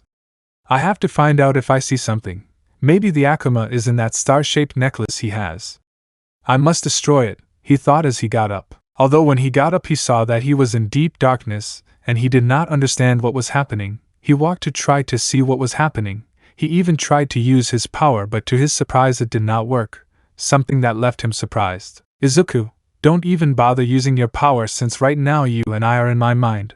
Welcome, by the way, I know you very well, Chat Noir, or should I say Adrien Agresti. I guess you were looking to see if I was akumatized, but I'm not, he said to show a butterfly brooch which left him surprised. Chat Noir, it can't be. Then you are the new bearer of the butterfly miraculous. Then you killed that messenger who was supposed to take it to the Guardian's temple. Then why do you show me your identity? What do you want from me? He said angrily. Izuku, I'm not really looking for anything from you. It's more what I can show you. Tell me something. Have you had any doubts about your wife Marinette, who is really Ladybug? You know you shouldn't love her after the things she has hidden from you over the years, he said calmly. Chat Noir, you're lying. Marinette has never hidden anything from me. She loves me and I've known for a long time that she's my wife and good try. Wanting to make me your slave, that's not going to work, he said with certainty in his voice. Izuku, but did you know that your father Gabriel Agresti was actually the former Hawk Moth? Not only that, you knew that your beloved wife along with your dear cousin Felix already knew. Tell me, did you never find it strange that he suddenly obtained the miraculous, and suddenly Ladybug lost hers? He pretended to be you so that Marinette would trust him, and he stole all the miraculous from that time, he said with a smile. Chat Noir, that's not true, you're lying. It's true that my father wasn't the best of all, but he ended up dying being a hero. I know it. I don't want to listen to you anymore, he said, trying to give in to his doubt, which soon turned into fear, something that the deity noticed immediately. Izuku, I don't have to do it. It's better that you see it for yourself since we are connected in our minds. You will be able to see the memories of your dear wife, each one of them, all of what she hid, even one of her greatest fears that she herself came to see about a white cat, she said so that the whole atmosphere changes, showing all of Marinette's memories at the beginning, but that changed. First showing her when she saw an alternate version of himself being Chat Blanc, which she made show when Felix tells her the story, discovering that neither of them are really human. Then when he met Natalie, what she told him, discovering the subject of his father, and what really happened, causing him to be in shock and not be able to say anything. Izuku, you see the whole truth of what you really are, what really happened with your mother. She was the only person who truly loved you. Your father, because of his obsession with the miraculous, made her die so that you two would suffer in silence for the fact that he came to forbid you everything you came to want.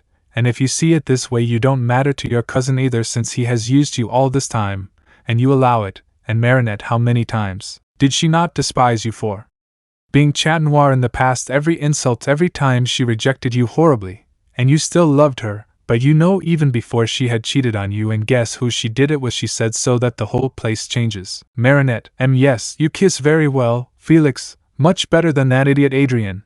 I don't understand how you can be so identical. He has less brains than a chicken, and at least they know how to do something, she said, still kissing the blonde. Felix, even if you're much better than Kagami, she barely pays attention to me. And by the way, how long will we continue hiding this? You don't know how much I'm dying for us to get the life we deserve, he said, separating from the girl's lips. Chat Noir, why are you doing this to me? I was always good. I always loved my cousin despite all the things he did. How could he betray me like that? Why did I do that? Why do I always have to be me? He said with a broken voice while he answered him. Izuku, it's not your fault. It's the human world's fault. They betray each other by nature. But the biggest reason they always pass you by is that you're soft. Even when you act childishly, you make them understand that you're an easy target to crush. If you want all that to change, you must change. You must be better than everyone else. And nobody says that you don't love, but you must show that you won't let them take away what's yours. Even your so-called friends know about the plan, so tell me that you choose to continue being their clown, or are you going to do something about it, and show them who's in charge, he said, looking at him. Adrien, I'm fed up with all this. I'm tired of always being looked down on, and that because of a stupid last name I have to be what someone else is. I don't plan on being like my father, nor will I be that idiot cat who always has to be someone else, someone stronger, someone more powerful. I will seek power to do it, and I will not let anyone change who I should always be, he said so that a dark aura ends up covering him. Izuku, excellent. And now I give you the power for that. All your abilities will improve: strength, agility, speed, animal instincts, all of them you will be able to use, and this power is unlimited since I fuse you with your Kwami. In exchange you must be my eyes and ears of what the heroes are planning. Tell me, do you accept? Chat Noir said with a smile. Black Panther. Chat Noir is history now. I have evolved into a new being, much more powerful and much more serious, because now I am Black Panther, and of course I will help you in everything. My god Hades, now my life belongs to you, and I will do whatever it takes to fulfill your goal of plunging this disgusting world into darkness. What are your orders? Do you have something for me? He said, bowing. Izuku, for now you must stay in your normal form, and you must pretend that you are the same. In the same way, act the same as you are. Your power will still remain the same as your suit. You can change it whenever you like, and in the real world barely a second passed. Anyway, good luck, my specter, Black Panther said so that both shine and disappear from the mind. When everything ended in real life, only a second passed, and when the fight ended the hero declared it finished, and when it ended the students went to their respective places while the teachers talked about the subject. While that was happening, the students were the calmest in the world, but focusing on another side where Shoto woke up from the hospital and got up intact while he was about to leave until he met someone. Endeavor, I just found out about the shame you just did in the test a while ago. You're supposed to beat the mediocre heroes of Paris just like you're going to beat All Might, and it still shocks me that you don't keep using your fire side, he said angrily. Shoto, I'm sorry, old man, but I think you made a mistake. The nursing home is a few blocks from here, and I don't have time to waste. I must return to my classes, I have better things to do, he said, leaving without even seeing him, which provoked his anger. Endeavor, damn miserable brat, learn your place, you are only my ticket to fame, and since you don't like fire I will show you how strong I can be, he said, taking out many flames about to burn his son's body. Although immediately his body was covered in pure ice while his fire attack had not done any damage, only to see how part of his body was covered in ice, and he seemed to be the calmest in the world while he tells him, Shoto, do you think your silly power was going to harm me? I have evolved my ice quirk to the point that I have a cape that protects me, so your insignificant flames do no harm. As I said, I'm leaving. I have better things to do. See you soon, second-born. He said to leave. After everything ended, everyone went to their respective homes while we can see another moment in a more distant house where Adrian and Marinette were, who arrived at their home now being in their marital status while they talked a little about it. Marinette, well, we're here. I think we can go rest after training. Now it's clear to us that Hawk Moth didn't give them the power. Even so, we shouldn't let our guard down until we find the bearer of the butterfly miraculous, she said calmly. Adrian, we must also look for the bearer of the peacock miraculous. We have to find him. Maybe he hasn't shown himself yet, but that doesn't mean he can be a danger, so I will go find him at night when I patrol, he said seriously. Marinette, you don't need to do it, Adrian. In fact, I have contacted Felix since he was the previous bearer of the peacock miraculous, and now he has become a guardian like me. He will have a better ability, and we should take the time to rest. How about we go on a date? She said, smiling while hugging him. Adrian, it's disgusting that this hitch touches me. In that case, I need to train my strength since I have neglected myself during some battles that we have had during the time. I also need to see better what combat style suits me best to perform, he said to separate while he went to the living room while she says, Marinette, hey, I understand that even though it's true that your fighting style isn't the best, it's not the worst either. In the same way, apart from the fact that you should relax, we don't gain anything if we put more pressure on ourselves with this, she said, trying to shake his hand, but he rejected it, leaving her surprised. Adrian, rather you do not understand anything, but how can you understand it? You are Ladybug and everyone adores you without exception, but because of my attitude of being Chatnoir I have seen how people look down on me all the time, and it was precisely because of letting people tell me all the time what I should be that I was never able to confront my father. But now I have decided to mature for the first time in my life, and many lives in this city are going to end because of the bearer of the butterfly miraculous, and if you are my wife and you love me you will respect my decision, he said to withdraw, leaving the girls surprised to the point of no return. What none of them know is that they were being watched, since it was our protagonist himself watching everything alongside his specters while each of them observed the behavior he had, which is why one of them spoke. Devastation, Master Hades, I have a question. I understand that you showed the truth to the new specter called Black Panther. What I don't understand is why you lied to him about infidelity, said the monster, observing the blonde with green eyes. Izuku. It's simple. From the beginning I learned a lot about Adrian Agresti, a boy who already hid a darkness in his being, the fact of never being able to decide what to do because others make him be seen as Ladybug's pet among other nicknames, but to unleash his true power he needed one last emotion that would devastate him, and by showing him the truth that no one gave him, even the subject of his mother, and her death, and that he was created by the peacock miraculous. By showing so many truths and then you include a lie, he will believe it. The flame of hatred will consume him, and he will be for evil. And now that we know that boy Felix will come to this silly city, Gemini, I want you to take care of it, please, he said calmly. Gemini, I understand. I will use my brainwashing on them that improved thanks to their training, and I know we will do it, so it is fine, and if he comes with guests he will become even better. But leaving that aside, I feel happy. Yesterday I controlled my father, and even made him run at night completely naked and doing perverted things. Now he is in jail for about 50 years for being a degenerate womanizer, and I kept all the money he saved. I am very lucky, he said calmly. Aquarius, good for you. On the other hand, I'm going to be much better. The sports festival is coming up, and imagine what he'll expect from the son of hero number 2 not using his father's power, added to the fact that I might give up. After all, I'm not interested in the rest of the world seeing whether I'm strong or not, and that would hurt the pride of that red-haired bastard, he said seriously. Savitar, I have my plans after I finish the mission that Hades-sama gave me. I have thought that taking advantage of the sports festival and that everyone will be distracted to start my massacre against them. I will not kill them yet, but they will lose several parts of their body, he said calmly. Devastation. We won't know what to do. I suppose we'll get bored killing many villains. If among them we find a dark mist villain, we'll eat him along with all the companions, he said while hitting his arms. While they were talking, we can see how Izuku and Pandora were watching the stars, both clearly hugging each other while each one caressed the other tenderly while they remained in great silence until she spoke. Pandora, everything is going perfectly as we planned, my love. So far we have not noticed the presence of Pegasus anywhere. Maybe we cannot find him because his cosmos has not awakened yet. Yes, I have felt the somewhat strong cosmos and a small divine cosmo, she said calmly while looking at him. Izuku, I've felt it too. I'm certain that it's a hidden golden knight, and it must have Athena. It seems that it hasn't awakened all its power yet. That could give us an advantage for that. In the same way, in the sports festival I'm going to make my move. I want you to summon a monster that has the power to generate projections and butterflies that transform people into evil beings, he said calmly. Pandora, how ingenious you are, my Hades. In that way you will not only create a great scandal, you will make the heroes see you as a threat and discard you as an infiltrator, you and your hidden specters. Being that way they will be distracted and can easily steal some things from the UA. A simply magnificent plan worthy of you. Do you think you could summon monsters to help them so that it will be difficult for them for much longer? He said with a sinister smile. Izuku, of course, my life, you can have fun with these humans, have your toys, fight against them. We will make the first attack and the second will be the final act for this city. By then we will have collected all the humans with potential and will begin with our conquest. For meanwhile, let's enjoy this beautiful night, he said calmly while kissing her on the lips. After a few weeks, it's finally the day of the sports festival.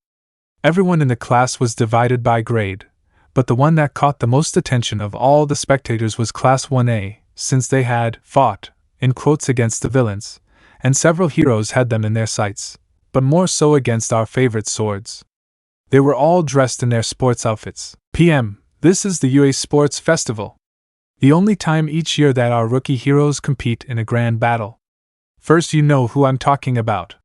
The miraculous rising stars who blazed off a villain attack with their struggle of will. The first year of hero course. It's Class 1A. President Mike excitedly introduced, and Class 1A is leaving. Mina, it seems like we are the center of attention of the entire stadium. They really stare at us. I didn't think there would be so many looks, she said, somewhat nervous about receiving so many looks from the people surrounding everyone present. Lita, will we be able to concentrate while everyone is looking at us in the way they are doing now, which is very uncomfortable? Will it be part of the test to be great heroes, she said, looking at all the people watching them. PM. We're continuing with Heroes 1B class, followed by the General Studies course, the Support course, and the Business course, he said with an excited smile, while the entire audience half applauded even though it wasn't as much with those in Class 1A. Respectively, the classes left in that order. Those who stood out among these were the purple-haired man who was at the door of Class 1A a few weeks ago, being that secretly he was one of the specters of our deity, while he watched everything calmly. Extra 5, seriously. We're just here and we can see almost the amount of people. It seems that none of these people are interested in us, said a boy from the General Studies class, very discouraged like some of them. Midnight, very well, my children, today I will play fair all of you, so prepare yourselves, little heroes. Your beautiful Midnight has arrived, she said with sensuality and authority in her voice. While almost all the men blushed seeing that. Man 1-0, the referee for the first years, is the R-rank heroine. Midnight thought she didn't show up for these things. I wonder why she decided to come now? He said, somewhat surprised but at the same time excited to see the woman. Midnight, silence so I can explain. This first round is what they call the playoffs. Every year, many drink their tears. Now here is the catastrophic first game. And this year, it is obstacle course. But one of the strongest students of all, Izuku as the representative of the students of Class 1A, come up here and give a few words, said the woman, making the named one go up to the platform in a mandatory manner. Melissa, Do you think it would be a good idea for him to be the one to say a few words since we don't know what he's going to say about that? She said, somewhat nervous, thinking about what the black-haired man with green eyes would say. Izumi, of all things, I don't think it's good since Katsuki would still say something. Even Katsumi would have said something more decent. Even if it's an insult, it's mild. But Izuku, I've never seen him show a single emotion other than arrogance or coldness, she said thoughtfully. At that moment the black-haired man arrived at the place where everyone was just so the camera could capture him directly while they waited for his words, since when he passed by many older women of his age saw him as someone very handsome and looked at all of them. Izuku, I only have one thing to say, and that is that I hope that at least they manage to make me use at least 3% of my power, and if we face each other that it is not so regrettable, since until now I have not found an interesting challenge, not even that so-called League of Villains, and I do not care if I win this test or not, because I tell you right now that I am only a hero out of boredom, and if you want to talk bad about me, go ahead. That does not interest me, he said to withdraw while his hair runs all over the place. Students, what the hell? / don't buck with us, / don't get carried away, Class A, / damn bastard. Each of the participants said when they heard what the black-haired man said, and between those came more insults until they shut up just by looking into his eyes that paralyzed more than one. Being that he was a hero or a civilian, it was clear something this guy was scary. Even the heroes themselves, like others, looked at him as if he were a full-fledged villain participating, and many were waiting for a way to get him expelled from the UA among other things. And on the other hand, some villains, when they saw him in a certain way, felt admired and also felt respect for that subject, something that surprised them quite a bit. But there were some who had other thoughts, and among them was a happy brown-haired man. Tom, wow, that boy, even though I feel a great darkness inside him, I can still notice that he is someone very powerful. I can't wait to be able to fight against him in this fight, where I will show what I am capable of during this event that we will have, and I know that I will have a great time, he said, smiling. Let me know in the comments below if you guys want the next part. Also check out my other video that has been shown and left. Thank you for watching. If you enjoyed this video, please like and share this video. And have a fantastic day. Bye.